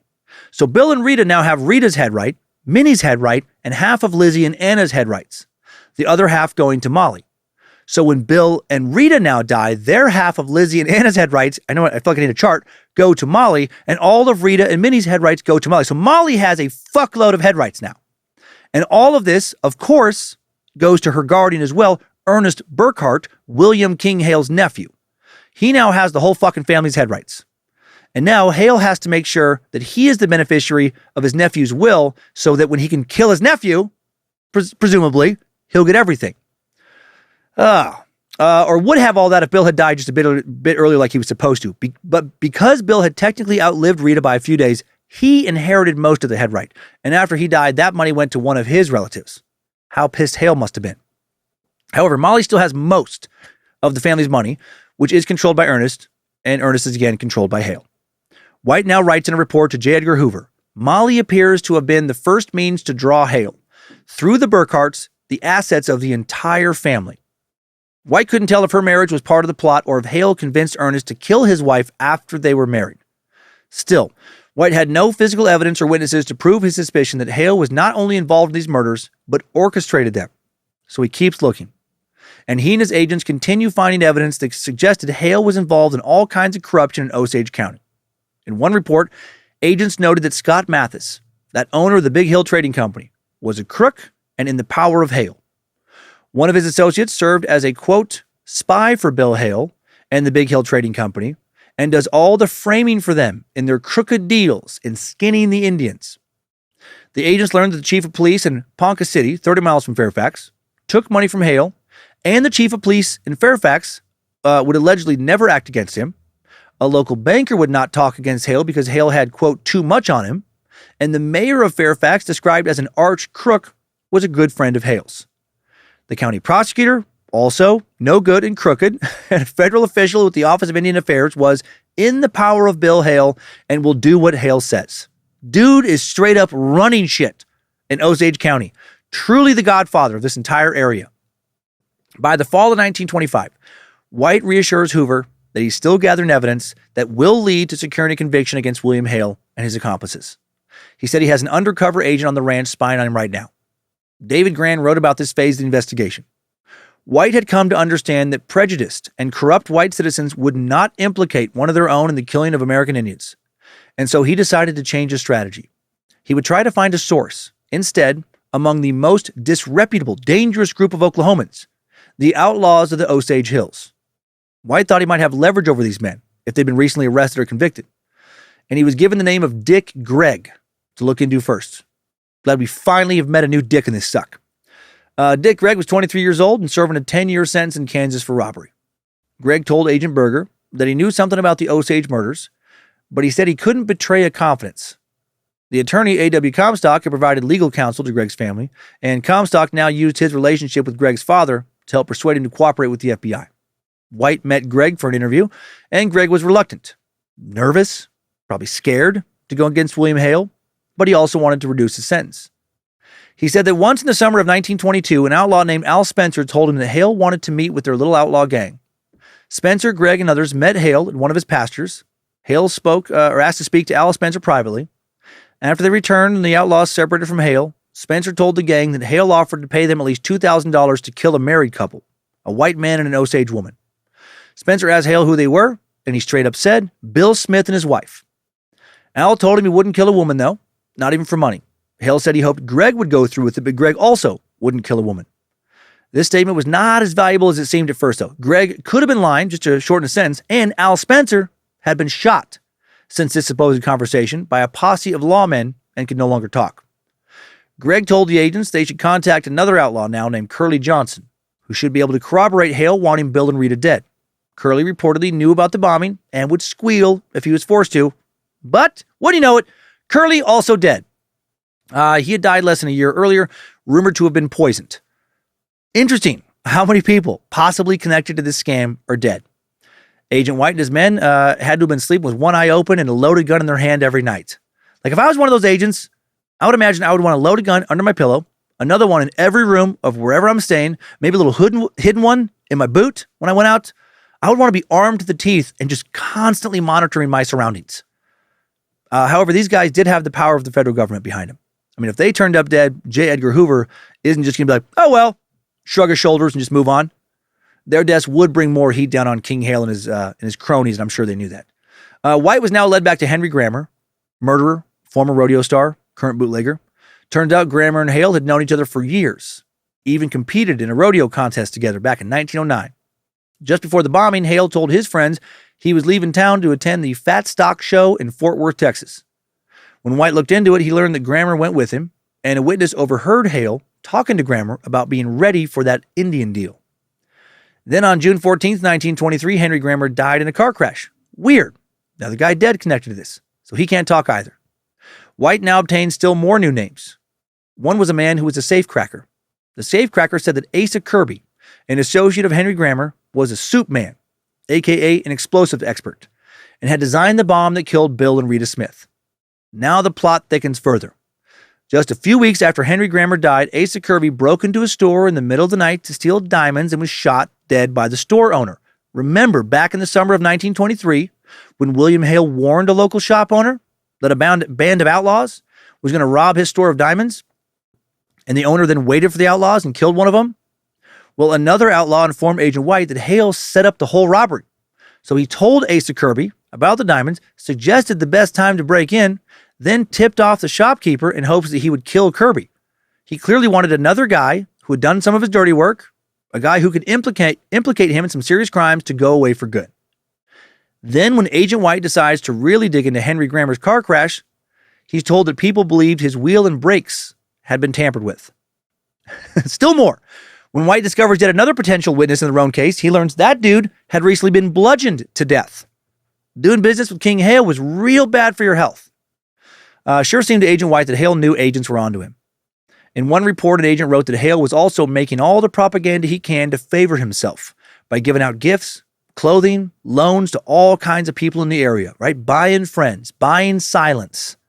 The more Agent White zeroes in on King Hale, the more dead giveaways he's finding pointing towards his guilt. Dead giveaway. Dead giveaway. My neighbor got big testicles because we see this dude every day. Every day. We eat ribs with this dude. When will that button get old? Never? Yeah, that's what I was thinking as well. Agent White won't give up. Failure not an option. Hoover made that clear. Now he receives a promising tip in late October of 1925. He was meeting with the governor to discuss the case, and after the meeting, an aide told him that a prisoner at the state penitentiary claimed he knew about the murders. Bert Lawson, a man from Osage County, serving a 7-year sentence for second-degree burglary. Over several interviews, Lawson said he started working as a ranch hand for Bill Smith back in 1918. Through his job, he got to know Hale and the Burkhart brothers. Lawson signed a statement that said, "Sometime around the early part of 1921, I discovered an intimacy between my wife and Smith, which finally developed in breaking up my family and caused me to leave the employment of Smith." Yeah, I bet. Ernest Burkhart knew how much Lawson hated Smith, and over a year later, in 1922, he approached Lawson and said he had a proposition for him. "I want you to blow up and kill Bill Smith and his wife, his brother, and sister-in-law." When Lawson didn't agree to it, William Hale then offered him $5,000 for the job. Hale said he could use nitroglycerin and could put a fuse under the house, but Lawson still wouldn't do it. However, just after this, Lawson was charged with murder. And after he was arrested, Hale visited him in prison, said he didn't have, in jail, I guess, with the trial, said he didn't have any money for an attorney. He said he'd pay for his lawyer, a guy who could help get him acquitted. He still wanted Lawson to do the job, and now he finally agrees. And Lawson will be acquitted, by the way. But before that happens, one night a deputy sheriff opens up Lawson's cell, leads him to William Hale, who is waiting outside in his car. King Hale drives him to a building in Fairfax where he meets Ernest Burkhart. Ernest brings out a wooden box that contains a jug of nitroglycerin and a fuse. Hale and Burkhart drive away after dropping him off at the Smith house. Lawson went into Smith's cellar, put the box in a corner, laid the fuse out, waited until he thought everyone was asleep, then lit the fuse and ran. The explosion happened moments later. Hale and Burkhart picked him up, brought him back to jail. And Hale warned him that he'd be killed if he talked. That's fucking wild. Talk about some clout. King Hale is able to head over to the jail, have the sheriff loan him an inmate to commit a murder. First I've ever heard of that happen, and then just drops him back off after they're done. Also, how evil is Ernest Burkhart? Is he actually the worst person in this story? Sleeping in bed with his wife every night, a woman he's had several children with, 3, a woman who I'm sure cries her eyes out and wails with grief every time another one of her family members is killed, a woman who is said to truly love him, and he is the devil. He is one of the main orchestrators of these murders. October 24th, 1925, White now sends a telegram to Hoover. Have confession from Bert Lawson that he placed and set off the explosive that blew up Bill Smith's home. That he was persuaded, prompted, and assisted to do it by Ernest Burkhart and William King Hale. White and the agents were now feeling the pressure to arrest Hale and keep other witnesses safe, like the attorney Comstock, who feared for his life. He once found sticks of dynamite behind his curtain, and also Molly Burkhart. Agent John Wren spoke to Molly's priest, who said she stopped coming to church, heard she was being kept away by her family. Soon after he said this, he received a secret message from Molly that she thought she was being poisoned. The priest warned her not to drink any liquor, but several people had died from poisoned whiskey. Agent White now worries that the poison is actually in her insulin. One Justice Department official notes it was urgent to get Molly to a reputable hospital for treatment immediately and away from her husband. At the end of December 1925, White seeks arrest warrants for William Hale and Ernest Burkhart for the Smith and Brookshire murders. Nettie Brookshire was that Smith's maid, who literally got blown to bits. The warrants issued on January 4th. The Bureau had to get U.S. Marshals and other law enforcement to make these arrests since, as I mentioned earlier, they still are doing all this without the power to make arrests themselves. Federal and state officers traveled to Fairfax on the afternoon of January 4th, 1926 to arrest Hale and Burkhart. Ernest Burkhart found at a pool hall in Fairfax. Hale had vanished. An agent learned Hale ordered new clothes, said he was going to leave town at any moment. Authorities thought he was gone, but then he surprises everybody by walking into the sheriff's office in one of his spiffy new suits and just turns himself in. Fucking cocky. I'm sure he thought there was just no way that he could be nailed for any of this. Not in Osage County. Not when he owns his place, not when everyone is in his pocket, it seems. Agent White and the local prosecutor now decide that they will try to break down Ernest Burkhart to get a confession out of him, get him to turn on his uncle. He was taken to a federal building in Guthrie for his interrogation with Agent White and Agent Frank Smith. He, of course, started off by saying he didn't know anything about what was going on. He didn't know anything about the Smith family, Anna Brown, none of it. White told him that he spoke to Bert Lawson, who said Ernest did know about the murders. Ernest insisted he'd never had any dealings with Lawson. Who is this guy? They spent hours talking to him about the circumstantial evidence they had against him. Seemed like Ernest would want to talk, but whenever Hale was mentioned, he would stiffen up, look a little scared, wouldn't talk. And the agents gave up after midnight. Next day, Hale said he could prove he was in Texas when the Smith house exploded. He received and signed for a telegram there. If this was true, it meant Bert Lawson was a lying witness. Agent White, now worried that the whole case was about to fall apart, King Hale was a hard man to take down. He decided to go to an outlaw named Blackie Thompson for more info. Thompson was the outlaw who was released from prison to act as an informant and then went rogue and ended up murdering that police officer. And he was currently locked up in a state prison. Thompson was willing to talk. Slowly but surely, he revealed more and more info. Of course he did. He was told he could get a deal if he talked. He said that Ernest Burkhart and William Hale once approached him and an outlaw named Curly Johnson to ask if they'd kill Bill and Rita Smith. As a form of payment, they proposed that he steal Ernest's car. And Thompson did steal the car. Molly and Ernest were both woken up one night by noises outside their home. Thompson said he was then later arrested for car theft. White then left Thompson, went to question Ernest again with Agent Smith. They told Ernest they weren't satisfied with his answers, thought he was withholding information. They said they had another witness who would testify he was involved in the plot to kill the Smiths. The agents didn't actually know if Thompson would testify. Ernest said he didn't believe him. So now they bring Blackie Thompson into the room, and Ernest looks a little surprised, a little bit nervous. Agent Smith asked Thompson if he told the truth when he said Ernest Burkhart propositioned him to kill Smith in exchange for a vehicle. He said yes, and then he looked over at Ernest and said, "Ernest, I have told them everything." Ernest now seemed, quote, defeated, but he still wouldn't talk. Each time White thought he would confess, he would stop himself. They end the session again at midnight. But then just a few hours later, White receives a call informing him that Ernest is now ready, but he'll only speak to Agent White. Ernest now tells White he did not kill the Smiths, but he knew who did. He said he didn't know all the details, but he knew his uncle, King Hale, had a plan to kill Rita and Bill. He said he protested when Hale told him about the plan to blow up their house, but that also in the end, he did go along with it. He said that Hale first went to Blackie Thompson and Curly Johnson to do the job. When they wouldn't do it, he went to Al Spencer. Al refused, so Hale now talked to Henry Grammer, who told him he could get somebody to do the job.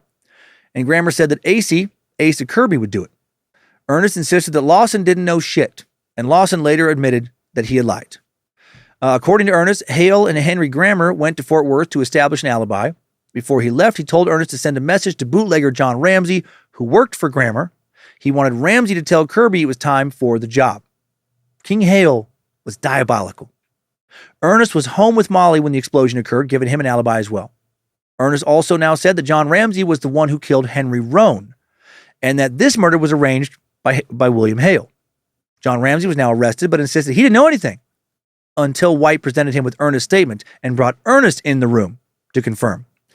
Ramsey then said, "I guess it's on my neck now. Get your pencils." Ramsey now told agents that in early 1923, Henry Grammer told him that William Hale had a little job he wanted done, that Hale wanted an Osage man killed. Ramsey agreed to do it and lured Henry Roan into the canyon by promising him whiskey. Ramsey said, "We sat on the running board of his car and drank. The Indian then got in his car to leave. I got him in the back of the head. I suppose I was within a foot or two of him when I shot him. I then went back to my car and drove to Fairfax." Ernest still wasn't done talking. While he wasn't willing to talk about his brother Byron's potential role in the murder of Anna Brown, he did say that the third man who was seen with Anna was Kelsey Morrison, an undercover informant who'd been working with the agents. Ernest claimed that Morrison was the one who shot Anna. Kelsey Morrison was one of the county's most notorious bootleggers and dope peddlers, according to David Grant. This county was fucking loaded to the gills with outlaws. Agent John Berger, one of the original investigators, now sought him out for an interview. He was on the run after assaulting an officer. Why not? And he went to Texas, where he was arrested and offered a deal to work there as an informant, a deal that led to his release. Agents were now sent to arrest him once again. Agents also sent a doctor to check on Molly, who appeared to be dying now. The feds believed she was slowly being poisoned via her insulin shots, as I mentioned earlier. Ernest claimed he had no knowledge of his wife, Molly, being poisoned. The Schoen brothers were brought in for questioning because they were the ones who'd been treating Molly, those fuckers. A prosecutor asked James Schoen if he was giving Molly insulin, and he responded, quote, "I may have been." Oh, you don't know what you've been doing? Upon further questioning, he said, "I don't want to get balled up. I don't want to get in bad." So he was part of the plot to murder her, and now he's worried about being killed. He was evasive, and he denied any wrongdoing. Unfortunately, while Agent White suspected James was crooked as fuck and knew damn well what he was doing, he had no proof that he or his brother were poisoning her. When Molly started feeling better at the hospital in Pawhuska, away from the Schoen brothers and her old insulin injections, she now answered some questions. She was told that Ernest admitted that he knew about the murder cases and that William Hale was behind it. She said that Ernest never told her anything about the plot and that she wanted the people who killed her family to be punished. However, she also didn't believe Ernest could be involved. A writer quoted her as saying, "My husband is a good man, a kind man. He wouldn't have done anything like that. And he wouldn't hurt anyone else. He wouldn't even hurt me or ever hurt me." Man, what a nightmare for this poor woman. It's like she is finding out that she is married to a serial killer, right? That she'd been sleeping in the same bed with him night after night, had kids with him, except it was worse than that because this serial killer was focused primarily on just killing her family. Now Agents White and Smith go to talk to William Hale. And before the interrogation, White learned some important info. Anna and William Hale had an affair. Hale was the father of her unborn child. This is a soap opera. Agent White told Hale, "We have unquestioned signed statements implicating you as the principal in the Henry Roan and Smith family murders. We have the evidence to convict you." Hale didn't seem bothered in the least, as they told him everything they had on him. I mean, why would he be? I'm guessing he assumed he would just have their witnesses killed or bribe the judge, just whatever it took to get his way. And he always got his way in Osage County. January 9th, 1926, William Hale and John Ramsey are indicted for the murder of Henry Roan. The FBI is not able to connect Hale to all 24 murders and mysterious deaths of Osage people they felt he was connected to, or to 2 of the witness murders, but they were also able to show that Hale benefited from the suspected poisoning of George Bighart. Hale was seen with Bighart before he was sent to the hospital. And after he died, Hale made a claim against his estate for $6,000 with a forged creditor's note. Ernest said that Hale practiced making his handwriting look like Bighart's. Hale was also connected to the poisoning of Joe Bates in July of 1922. After Bates died, Hale magically produced a deed to his land. His widow wrote to the Office of Indian Affairs, "Hale kept my husband drunk for over a year. Hale would come to the house and ask him to sell his inherited shares in land. Joe always refused, no matter how drunk he was. I never believed that he sold that land. He always told me he would not even up to a few days before his death. Well, Hale got the land." Hale's corruption was so widespread that a federal prosecutor warned it was not just dangerous, but, quote, useless to try him in state court. However, there were some jurisdictional issues because the crimes involved the Osage. Normally, if a murder occurred on Indian territory, then the federal government had jurisdiction. However, the Osage territory had been allotted in a way that meant it was not under tribal control, which meant it had to be a state case. But Henry Roan was killed on an Osage allotment that had not been sold to white people. And the Osage person who owned the property was considered a ward of the government because of guardianship. Prosecutors decided to go with the murder of Henry Roan first because they hoped they could prosecute it in federal court. Kingpin Hale and bootlegger and gun-for-hire John Ramsey, charged with the murder. The prosecution and defense were made up of skilled lawyers. Hale even hired a lawyer for John Ramsey, who got him to recant his confession. Ernest Burkhart told Agent White that Hale assured Ramsey not to worry, that he, Hale, was on the inside, had everything fixed from the road overseer to the governor. Probably did. The grand jury proceedings started in early January.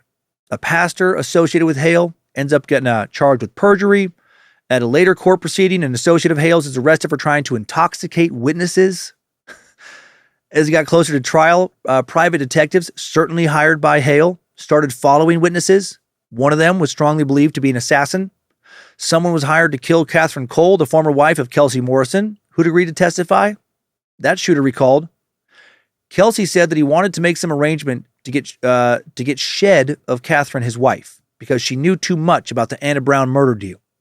Kelsey said that he would give me a note to Bill Hale and that Hale would fix the arrangements.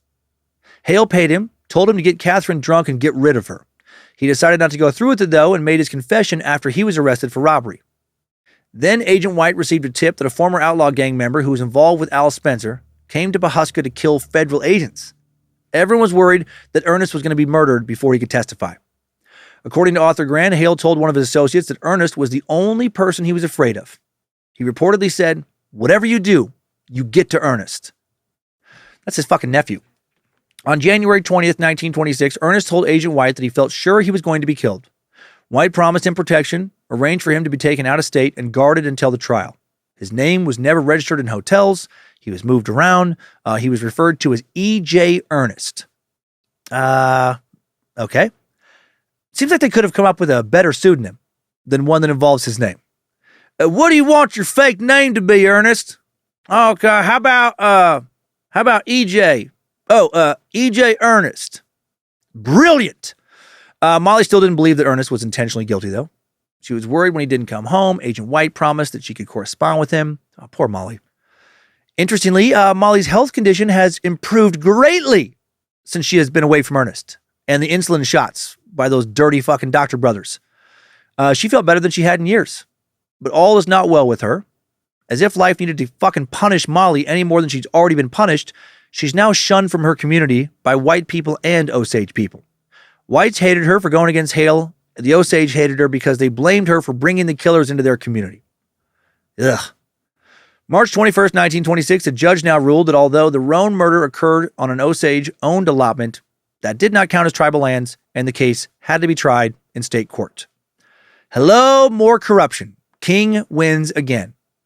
The prosecution appealed to the U.S. Supreme Court, but it would be months until they got a ruling, meaning Hale and Ramsey were supposed to be released. And they thought they were going to be released, but Sheriff Freeze now approaches Hale at the court hearing with the warrant for his arrest. Agent White and Oklahoma Attorney General's prosecutors filed state charges against both Hale and Ramsey for the Smith bombing murders. Hale, Agent White. He is playing this chess match against King very well. However, they had to try the case in Pawhuska, where Hale had basically paid everyone off. Preliminary hearing will take place March 12th, 1926. Ernest Burkhart attends the hearing to testify. Prentice Freeling, Hale's lawyer and the former Attorney General of Oklahoma, demands to speak privately with Ernest and tells the judge Ernest was his client. Ernest said, "No, I'm not." But he's willing to speak with him, even though, he claimed he was terrified of Hale and his associates. They were gone for 20 minutes. I don't know why this was allowed. When the bailiff brought them out, Freeling asked the court to give Ernest until the next day so he could talk to the defense. Well, the next morning, prosecutors announced that Ernest now was refusing to testify. He'll testify for the defense instead of the state. He said he had never spoken to Hale about any murders of Osage people, and Hale never asked him to hire anyone to kill Henry Roan. Fucking unk, got to him. King bent him to his will again. He's a fucking supervillain. Clearly made some threat that scared him. Maybe let him know that his kids would be killed before, he was killed if he didn't keep doing his uncle's bidding. Prosecutors now filed charges against Ernest for being a co-conspirator in the bombing. May 1st, 1926, Ernest's brother Byron Burkhart is now arrested for the murder of Anna Brown. It'll be a while until he goes to trial. May 6, 1926, it's announced that Ernest Burkhart, charged with the murder of Bill Smith, will go to trial first. Prosecutors were worried about the outcome because the confessions from Ernest and John Ramsey had now been recanted. Opening statements start May 26. William Hale testifies that agents White and Smith tried to coerce a confession out of him by pointing a gun at him. They put the gun in his face. They threatened to beat him. He claimed agents put him in a chair, attached wires to his body. They placed a hood and mask over his face. They even electrocuted him a little bit. Then Ernest Burkhart and John Ramsey testified they were also mistreated, and that's why they confessed. Hale is good. He's a good little mastermind. White and his team denied these allegations in court. The prosecution called on Kelsey Morrison, who admitted his role in the conspiracy now. Morrison testified that William Hale planned to kill all of Molly Burkhart's family. He told him he wanted to kill, quote, the whole damn bunch so Ernest would get it all.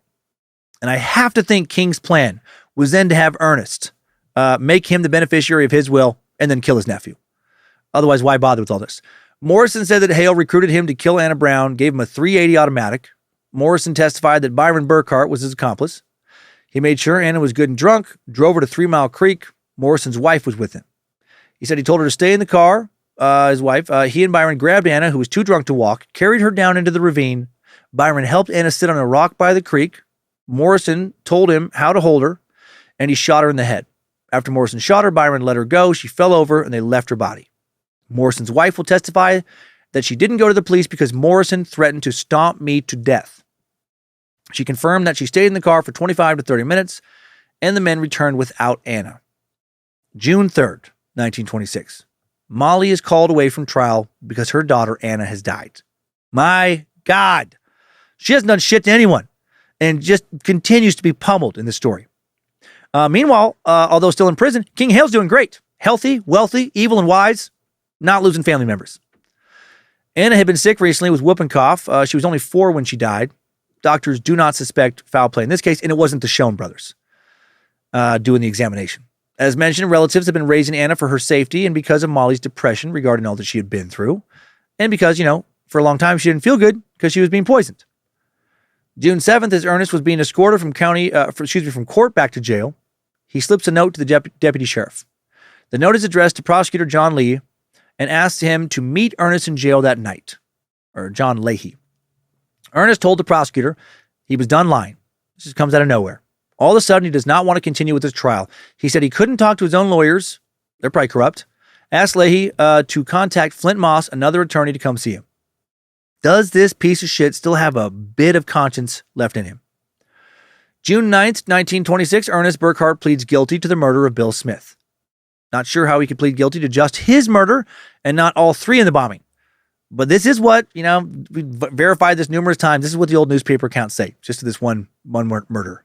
Your Honor, I want to be clear that I intended to bomb only Bill. I like Rita. The bomb I helped arrange to be exploded under her house. Not supposed to blow up Rita or Nettie Brookshaw. I was just supposed to blow up Bill. Nettie and Rita sounds to me like they did not get exploded quite the same, Your Honor. They got, how would I put it? They were accidented. You can't convict a man of being a participant in an accident or a death. Something like that. Who knows?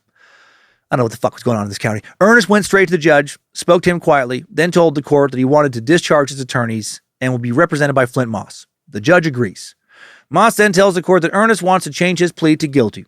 And Ernest tells Moss, I'm sick and tired of all this. I want to admit exactly what I did. Ernest reads a statement admitting that he delivered a message from Hale to John Ramsey. The message was to tell Asa Kirby that it was time to kill the Smith family. Ernest said, I feel in my heart that I did it because I was requested to do it by Hale, who is my uncle. The truth of what I did I have told to many men, and as I see it, the honest and honorable thing for me to do was to stop the trial and acknowledge the truth. The judge asked Ernest if federal agents forced him to sign a confession under threat. Ernest said that all they had done was keep him up late. After Ernest pled guilty, the Supreme Court ruled that Henry Roan was murdered on Indian land, which meant Hale and Ramsey could now be prosecuted in federal court. Double win for Agent White. He's winning this chess game now. June 21st, 1926, Ernest Burkhart sends to life in prison. While King Hale is awaiting trial, he's housed in a separate tier from the outlaw Blackie Thompson, and he passes him a note through a hole where a radiator pipe goes through the ceiling. Blackie reported that Hale asked him what he wanted in order to not testify against him. Blackie wrote that he wouldn't testify if Hale could get him out of prison. Hale said he could arrange his escape if Thompson would then kidnap Ernest and make him disappear before he could testify. He wanted his nephew killed in Mexico so the body would never be found. God, Hale would have murdered his own wife and kids if it got him out of trouble or a decent payday.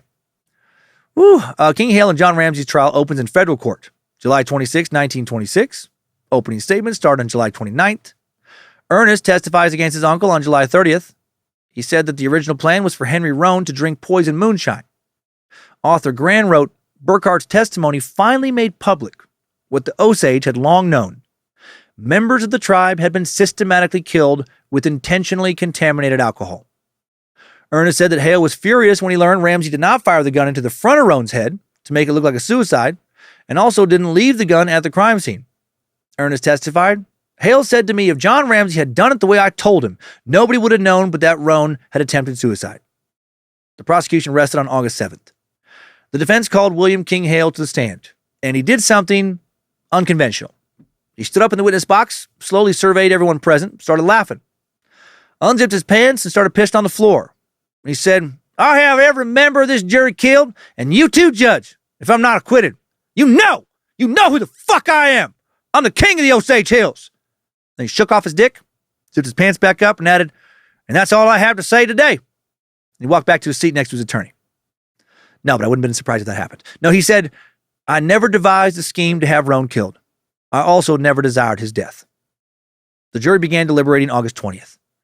On August 25th, the jury was excused after failing to reach a verdict after almost 50 hours of deliberation because King got to some of them. Prosecutor Roy St. Louis told the judge he was informed at least one juror had been bribed. The judge ordered the two defendants to be held for further trial. Agent White was now asked to investigate the corruption that occurred during this trial. This guy must have started to think he was never going to fucking leave Oklahoma. He was going to be stuck in Osage County for the rest of his life, trying to pin something on William King Hale. Well, White uncovered both bribes and perjury. One witness said defense attorney Jim Springer offered him money to lie. When he first turned him down, he said Springer pointed what looked like a gun in his pocket at him and threatened to kill him. My God.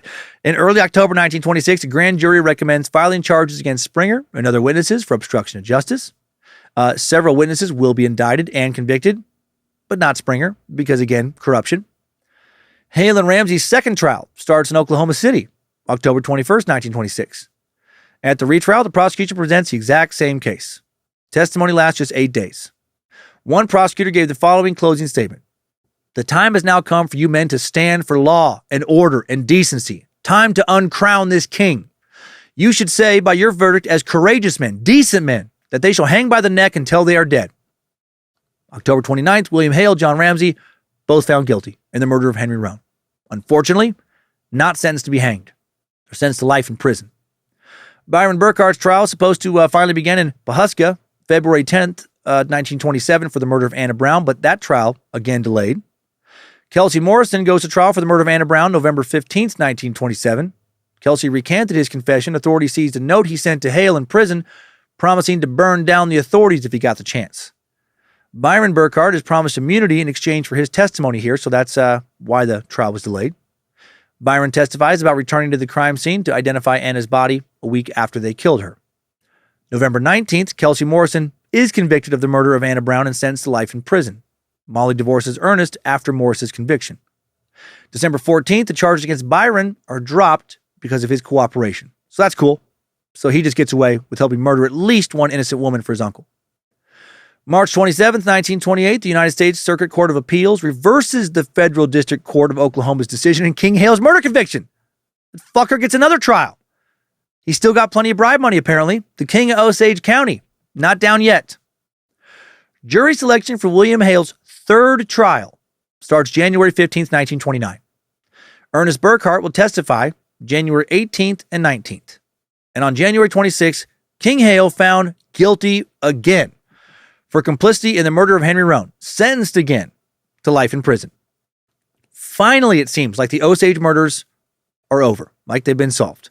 Hale only went down for one murder when he was likely behind a dozen or more, connected to other assholes, possibly behind 200 or more murders. But it seems like the main dude who created this web of corruption and greed that allowed for the continual killing of the Osage, the guy who made sure everyone could just keep getting away with it all, was now finally locked up.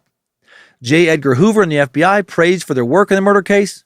Gran wrote, Hoover was careful not to disclose the Bureau's earlier bungling. He did not reveal that Blackie Thompson had escaped under the Bureau's watch and killed a policeman, or that because of so many false starts in the probe, other murders had occurred. Instead, Hoover created a pristine origin story, a founding mythology in which the Bureau, under his direction, had emerged from lawlessness and overcome the last wild American frontier. The Osage Tribal Council was the only governing body to publicly thank and name FBI agents who solved the case. Osage also persuaded Congress to pass a new law that barred anyone who was not at least half Osage from ever inheriting head rights, to take away incentive for the continued killing. And then just months after putting all these killings to an end, the Osage will suffer again, along with most other Americans when the Great Depression hits. Many of the Osage lost their fortunes, especially after Guardians had stolen much of it for themselves. The price of oil dropped from over $3 a barrel to 65 cents in 1931. The annual headright payment decreased to less than $800. The oil fields also were becoming depleted. As the 1930s wore on, the once bustling boom towns became ghost towns, or at least shadows of their former selves in Osage County. 3 wells across the reservation only generate less than 15 barrels a day currently. The Osage eventually did receive some funds that were mismanaged by the government. In 2011, the government agreed to settle with the tribe for $380 million. Auctions continued, but the land value was nothing compared to what it once was. An auction held in 2012, where 3 leases were sold, made less than 15 grand. In 2014, the government issued new regulations for oil drilling, which are expensive to satisfy. Oilmen stopped drilling new wells in Osage County because so little oil was being produced and it was expensive. However, according to David Grand's 2017 novel, the Osage now have 7 casinos on their territory that generate tens of millions of dollars a year for the tribe that fund government, education, and healthcare. If you feel like losing some money to a casino, I gotta say, those 7 might be some of the most deserving in the nation after all the Osage went through. I'll share a few more dates regarding where some of the characters in this story ended up in today's 5th takeaway. Right now, it's time to get out of this timeline. Good job, soldier. You made it back. Barely.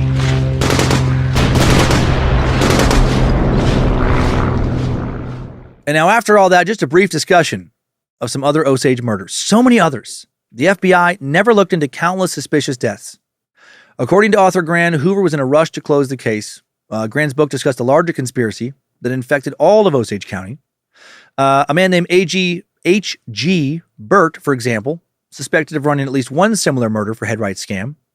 H.G. Burt, born in Missouri in 1874, 1910, moved to Pawhuska, opened a trading store, eventually became a president of a bank. Burt ran a loan business that targeted Osage people, exploited the shit out of them. During a 1915 congressional hearing, a tribal attorney said Burt borrowed money from whites, then relent it to the Osage at insanely high interest rates, like up to 50% interest.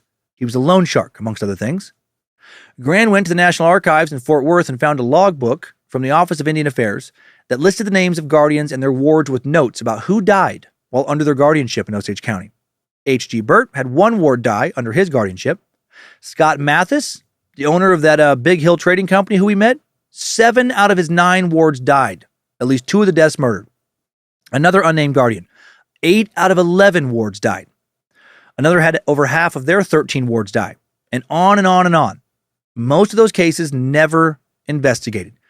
King Hale was one of many soulless, evil assholes who clearly did not see the Osage as human, saw them as prey no different than a deer, something to be hunted for money instead of meat.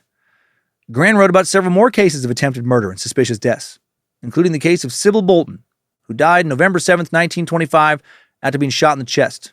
She was just 21. Her stepdad reported the death as a suicide, and the case was quickly closed.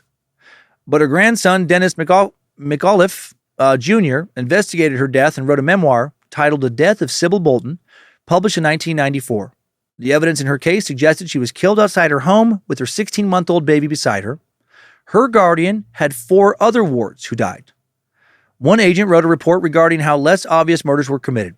In it, he stated, in connection with the mysterious deaths of a large number of Indians, the perpetrators of the crime would get an Indian intoxicated, have a doctor examine him and pronounce him intoxicated, following which a morphine hypodermic would be injected into the Indian, and after the doctor's departure, the killers would inject an enormous amount of morphine under the armpit of the drunken Indian, which would result in his death. The doctor's certificate would subsequently read, death from alcoholic poison. So fucking just shady. Other suspicious deaths labeled as consumption, wasting illness, or unknown. Dennis McAuliffe read the authentic Osage Indian roll book, which reported the deaths of the original allotted tribe members. And he wrote, over the 16-year period from 1907 to 1923, 605 Osages died, averaging about 38 a year, an annual death rate of 19 per 1,000. The national death rate in the 1920s averaged almost 12 per 1,000 for whites. Because the Osage had a higher standard of living in the 1920s than literally anyone else on Earth, they should have had a lower death rate, but they were dying at more than 1.5 times the national rate. One agent who worked the case before Agent White said in an interview transcript, there are so many of these murder cases. There are hundreds and hundreds. That's his quote, hundreds and hundreds. And almost the overwhelming majority of the people behind those deaths never even went to court. Forget like convicted, never charged. The Osage Reign of Terror, what a sad chapter in American history. An epidemic of murders and mysterious deaths plaguing the Osage Nation in the early 20th century. After being displaced from their land, the Osage people moved into a reservation in modern-day Osage County, Oklahoma. What they thought was barren land was sitting on top of a vast oil reserve. The Osage became outrageously wealthy thanks to a deal with the federal government that allowed them to retain their mineral rights. In the early 20s, a few thousand Osage were the richest people per capita on Earth. The tribe distributed the royalties from the leases equally among enrolled members. Shares in the oil leases were called head rights. Eager to access this money, the government forced all Osage members to pass a highly subjective competency test to prove they could manage such wealth. Those who failed, which were all full-blood Osage, were assigned a guardian. The Osage head rights could not be bought or sold. They could only be inherited, so outsiders had to marry in or become a legal guardian of an Osage person. One study found that guardians stole an estimated $8 million from their wards in just a few years. What was more concerning was the high death rate amongst the Osage people. Deaths were classified as natural deaths, accidents, suicides with no investigation. Autopsies were skipped, death certificates falsified. Historians and investigators believed that guardians worked with local law enforcement so no one would discover the truth, that they were killing their wards by the dozens to inherit those head rights. FBI got involved in the case in 1923 and 1925. That was the Bureau's first major homicide investigation. They estimated that 24 Osage people were killed, but their scope was pretty limited as far as what they're looking. That's the official number, but again, the real number, believed to be in the hundreds. The FBI primarily focused on the murders of Molly Burkhart's family, and they discovered that Molly's husband, Ernest Burkhart, and his uncle, William Hale, King Hale, were at the heart of the conspiracy. Hale and Burkhart worked with multiple conspirators to have the family killed, which would leave Molly as the sole beneficiary of her family's head rights. With Ernest as her guardian, they planned to kill her so that he could get all the money, and it was suspected that Ernest was having Molly poisoned via her insulin injections on behalf of Hale. William Hale, Ernest Burkhart, some conspirators were convicted and sentenced to life in prison, but it is believed that the FBI only discovered the tip of the iceberg in the Osage murder case. And now time for some takeaways. Timesuck Top 5 Takeaways. Number 1, the Osage people were displaced from their home 3 times in their history. The third displacement took place in 1871. They purchased what they thought was barren land in Oklahoma Territory, but it was sitting on top of a lot of black gold. Oil men were vying for drilling rights to the Osage land and paid hundreds of thousands of dollars for leases to drill. Number 2, at the same time, the federal government was planning to force the Osage Territory into 160-acre allotments. Osage leaders reached a deal with the government that would allow the allotments to span the entire reservation and guaranteed the tribe's rights to the oil and minerals underground, all of it. The Osage became extremely wealthy from their oil proceeds. Number 3, no one knows for sure how many people were killed during the Reign of Terror. FBI's official number is again 24, but it's believed that the true number could be in the hundreds. Countless guardians conspired with corrupt officials to kill their wards and cover up the deaths as accidents or suicides. Historians have discovered records that showed individuals who had multiple wards die under their guardianship. Those guardians then inherited the precious oil head rights. Number 4, Agent White. The guy who finally cracked the case. In the summer of 1925, Special FBI agent in charge of the Houston field office, Tom White, received an order from Washington informing him that J. Edgar Hoover wanted to talk to him personally. White, who had previously served with the Texas Rangers, had joined the FBI in 1917 when he couldn't join the Army due to a recent surgery. And then Hoover sent White to Osage County to get shit done, and he did. He made it to Oklahoma in July of 25, and he finally arrested William King Hale after he and fellow agents worked their asses off in January of 26. 6 solid months of pursuing lead after lead after lead, interviewing witness after witness after witness, in addition to his men doing a bunch of dangerous undercover work. Hoover had told him there can be no excuse offered for failure, and he did not fail. Number 5, new info. What happened after the trials? Well, Agent Tom White left the Bureau of Investigation to serve as the warden of Leavenworth Prison. John Ramsey and William Hale were actually transferred there. I'll be fucked with Hale on a regular basis. I won! I did get you! Look where you are. Look where I am. In the late 1950s, when White was in his 70s, he thought about writing a story about the Osage case because he didn't want people to forget about it. He wrote a few pages himself. Then in 1958, he started working with author Fred Grove, who was part Osage and was in Fairfax during the murders. White wanted the story told in the third person, so it wasn't all about him. But sadly, publishers didn't think it would sell. Grove later released a fictional version titled The Years of Fear, but White's historical account was never published. White suffered a stroke in October of 71, died on December 21st at the age of 90. William King Hale was first assigned to work in the tuberculosis ward, too bad he didn't come down with some consumption, and later the prison farm. He would never admit to organizing any of the murders. Hale was given a neurological exam in prison, psychological exam as well. There was no evidence of mental illness, but one doctor found that, quote, he had extremely vicious components in his makeup. Hale spent years trying to get out of prison. He allegedly arranged to bribe an appeals court, but failed. Still, he bragged, per his evaluator, about his probable release through my influence and friends.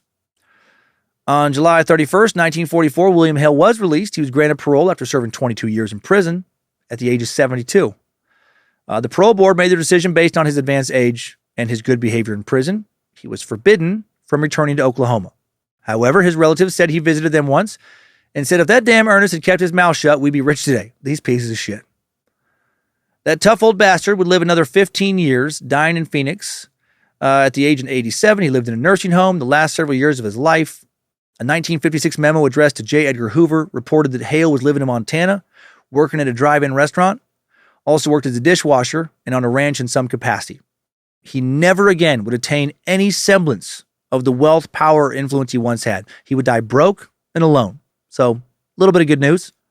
Molly Burkhart married a half-white, half-Creek man named John Cobb in 1928. On April 21st, 1931, a court ruled that Molly was no longer under guardianship. She could now manage her own money, and she was recognized as an American citizen.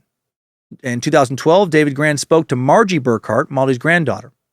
He learned that Molly lived on the reservation with John Cobb until she died June 16th, 1937 at the age of 50, and then her head rights passed on to her two surviving children. Ernest Burkhart granted parole on December 22nd, 1937. He was only 45. The Osage Tribal Council issued a resolution protesting his parole, arguing that anyone convicted of such vicious and barbarous crimes should not be freed to return to the scene of these crimes. Agreed. According to his granddaughter Margie, Ernest soon robbed an Osage home after his release and was sent back to prison. Ernest was released from prison again a dozen years later, 1959. He was barred from returning to Oklahoma now. He ended up heading all the way down to Mexico, where he worked on a sheep farm. Ernest then returned to the U.S., applied for pardon in 1966. In his appeal, he argued that he had cooperated with the Bureau. The board granted him a pardon, and the governor confirmed it. Now he was allowed to return to Oklahoma, came back to Osage County, stayed with his brother and fellow murderer, Byron. It's a shame that vigilantes didn't kill them both. His granddaughter Margie met him after his return to Osage County. She told Gran, "When I met Ernest, I had just become a teenager. I was very surprised. He looked so grandfatherly. He was very slight with graying hair. His eyes looked so kind. He wasn't rough even after all those years in prison. And I couldn't fathom that this man had done all that. It was so hard on my dad. He and Liz were ostracized by the tribe, and that hurt so much. They needed family and support, and they didn't have any." Ernest eventually moved into a trailer just outside the county where he died in 86. He was impoverished. I like this little note on him. His ashes were given to his son James, and he had asked to have his ashes spread around the Osage Hills. But James, still angry, still hurt by his father's actions, just fucking yeeted the ashes over a fucking bridge instead. Fuck this guy. I love it. According to Margie, Molly and her son James were actually supposed to spend the night with Bill and Rita on March 9th, 1923, but James had an earache, so they stayed home. So yeah, Ernest was going to blow up, not just his brother and sister-in-law that night, but his wife and son too. And Margie told Gran, "My dad had to live knowing that his father had tried to kill him." Timesuck Top 5 Takeaways. The Osage murders, the true story behind the killers of the Flower Moon, or behind killers of the Flower Moon, has been sucked. What a fucking crazy story. Thanks to the Bad Magic Productions team for the help in making Timesuck. Queen of Bad Magic, Lindsay Cummins, running operations around here. Logan Keats recording this episode, designing merch for the store at badmagicproductions.com. Thanks to Olivia Lee, doing a great job with providing initial research this week. Awesome suggestion as well. Thanks also to the All Seeing Eyes, moderating the Cult of the Curious private Facebook page, the Mod Squad, making sure Discord keeps running smooth, and everyone over on the Timesuck subreddit and Bad Magic subreddits. And now for this week's updates. Updates? Get your Timesucker updates. Starting things off this week with some therapy. Or with a therapist, rather, who was Cummins Lawed. I'll keep her name private for obvious reasons. S sent in a subject line of, "I, a therapist, got Cummins Lawed during a session." This is good. S wrote, "Damn motherfucking middle name Cummins. I cannot believe that I was Cummins Lawed. And it was by the damn April Fool's episode. I've always been as diligent as possible at keeping my personal and professional lives separate. I think that I'm extra careful around podcasts. I even have safe for work and not safe for work podcasts. You, sir, are not a safe for work podcast. It's fair, except when it comes to my self-employment. See, I work as a therapist for a publicly funded mental health organization, and evenings and weekends, I have a little side private practice. It's all virtual. I've recently gotten a new cell phone after 8 years of my old one. The old one never connected with the car Bluetooth from my office, so I assumed the same with this one. Wrong. I'm in a session, almost wrapping up, and my partner comes home from work. My phone must have connected then to the Bluetooth. It started playing at full blast. Excuse the paraphrasing. His sister woke him up releasing on her. Or his sister woke up to him releasing on her and saw him run away with the hairbrush she had lost up his ass. My damn mic picked it up. My client's face froze. I panicked. I cannot get my fucking phone to turn off. When I turned it off, I returned to the session. I put on my best professional demeanor and just said, well, I guess it's time to book your next appointment. And just pretended I wasn't red as fuck and sweating from the panic. Hail Lucifina, S. Yes, I laughed so hard when I pictured this, that Lindsay stopped doing her crossword puzzle and asked if I was okay. Why are other people going through such uncomfortable moments so funny to me? So funny to so many of us. I mean, movies like Borat, it's just one long series of uncomfortable encounters. Anyway, thanks for being able to laugh about it. And extra thanks for doing what you do. Man, grinding extra on the weekends after helping people throughout the week. I hope you still have time to take care of yourself after taking care of so many other people. And now a message from a cool sack I talked to once on the phone at a concert when I was high. I'll let Kenneth Rowan explain, who sent in the subject line of, I think Dan just killed me. Well, hello, Suckverse. So last night I just got home from my first date night with my wife in probably a year. We have 2 small kids and it's hard to find just us time. We went to see Chad Daniels, awesome, and I got pretty hammered by the end of the night. When I got home, I listened to the newest Scared to Death episode, What's in the Basement. In Dan's story, he talked about haunted strip clubs. I'm sure research was fun. Hail Lucifina. It was. When I was in my rare buzz state of mind, I randomly heard Dan explaining the murder of Kenneth Rowan. My mind completely melted. I think Cummins Law can happen to anyone, but having Dan on a podcast say your full name and referencing a murder feels like another level. I had to re-listen the next morning just to make sure I didn't make it up. I just want to say I feel honored to stay alive long enough to send in this email and express my overall gratitude for everything bad magic. I also have a kind of Timesuck update. I was lucky to have Dan call my phone while he was tripping at the Dead & Co. concert. My brother was working at the show and got a pic with him. After my brother told him that I was a big fan and Dan called me. He was definitely feeling pretty good and we talked for a good few minutes. I might have actually hung up on Dan. I was nervous, but talking to Dan did feel like talking to an old friend for a quick catch up. I'll always appreciate your kindness and ability to stay grounded. I don't even know what I was talking about. I do remember talking to you, but I have no idea how long I talked or what I said. Time was moving different. I want to say that all the Bad Magic productions have helped provide me a good source of escapism after I lost my dad in January. His name was also Kenneth Rowan. He didn't get murdered either. I've had a lot of ups and downs and felt like it was a nice blessing to have Timesuck and STD to look forward to. I love the short sucks, and I'm blown away by Nightmare Fuel. Your creative writing skills are incredible. That's very nice. I urge all fans of Timesuck to check them out if they haven't. Also, I totally got tricked by Richard Bird, but having a new Timesuck released on my birthday, April 3rd, made up for it. I hope one day Dan does a suck of the Philadelphia bombing of the Move cult. I don't know the odds of this making the podcast, but if it does, I'd like to give a shout out to my amazing wife, Sandra, and also shout out to my gremlin Chunky. You wrote Chunky Doll. I bet you meant to write Chucky Doll. Chunky Doll is kind of funnier though. And shout out to my gremlin Chunky Doll, little brother Corey. And a message to my recently sober older brother Steve that I'm proud of him. You got this, man. Thanks, BMP team. Thanks. The very much not murdered in a strip club, Kenneth Rowan. Kenneth, first off, so sorry about your father. Glad we could provide some escapism as you have grieved, and I'm sure continue to do so. Also, thanks so much for your kind words. It's very fun right now to creatively focus on a little less in some ways while not touring. Yeah, it feels good. Glad you were not the Kenneth Rowan killed in the strip club. Also, hi, Sandra. You got a good dude. I'm pretty sure he was very nice when we talked. Corey, Steve, Chunky Gremlins, you got a good brother. Glad you were able to do what you needed to do, Steve, to live a better life for yourself and others. You know, just so I'm saying it, even though I mess around recreationally with certain drugs and we'll talk about it, I also don't think they're for everyone. We're all so similar yet so different. You know, what works for some of us truly destroys others.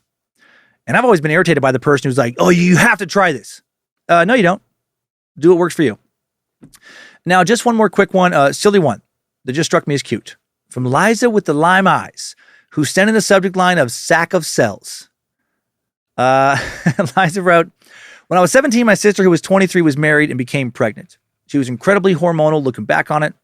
I think maybe she should have been put away for a while so the public, for the public's safety. For some reason, and I really don't remember why, I was pissed that she was pregnant. Our family was discussing the baby, probably about names or something like that. I looked at my sister and said, "Why do you care so much? It's just a sack of cells." She picked up a 1990s era TV remote, like it was like a brick. She started beating me with it. She kept slapping with it as hard as she could. Bet that fucking hurt. She got me in a corner, would not stop beating me. I couldn't defend myself because she was pregnant. I had a remote-shaped bruise on my left cheek forever. Oh my God. True story. So before you had meat sacks, I coined the term sack of cells and paid dearly for it.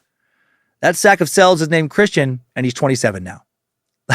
Liza with lime eyes. Sack of cells. I like it, Liza. That's what we are. Sacks of meat, sacks of cells, sacks of meat and cells with a little magic added to it all.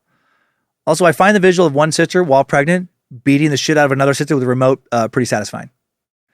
Sibling rivalry is fun to watch. Sibling angst. Kyler and Monroe, 18 and 16 now, they still attack each other literally every day when they're around each other. Like full on, we're on the floor, wrestling around, slamming each other into shit attacks. And it cracks me up every time. Unless they're by sharp corners, then it scares me. But for the most part, funny. Anyway, thank you, Liza, and to all you other sacks of cells, thank you for writing in. Thanks, time suckers. I needed that. We all did. Thank you for listening to another Bad Magic Productions podcast. Scared to Death, Timesuck each week. Short Sucks and Nightmare Fuel on the Timesuck and Scared to Death podcast feeds some weeks. Please don't try and marry anyone so you can kill their family. Just put some money in your pocket this week. Less murdering this week. More keep on sucking.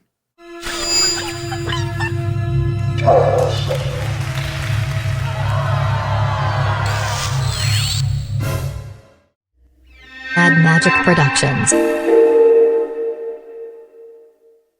So how do you think next week's episode is going to go?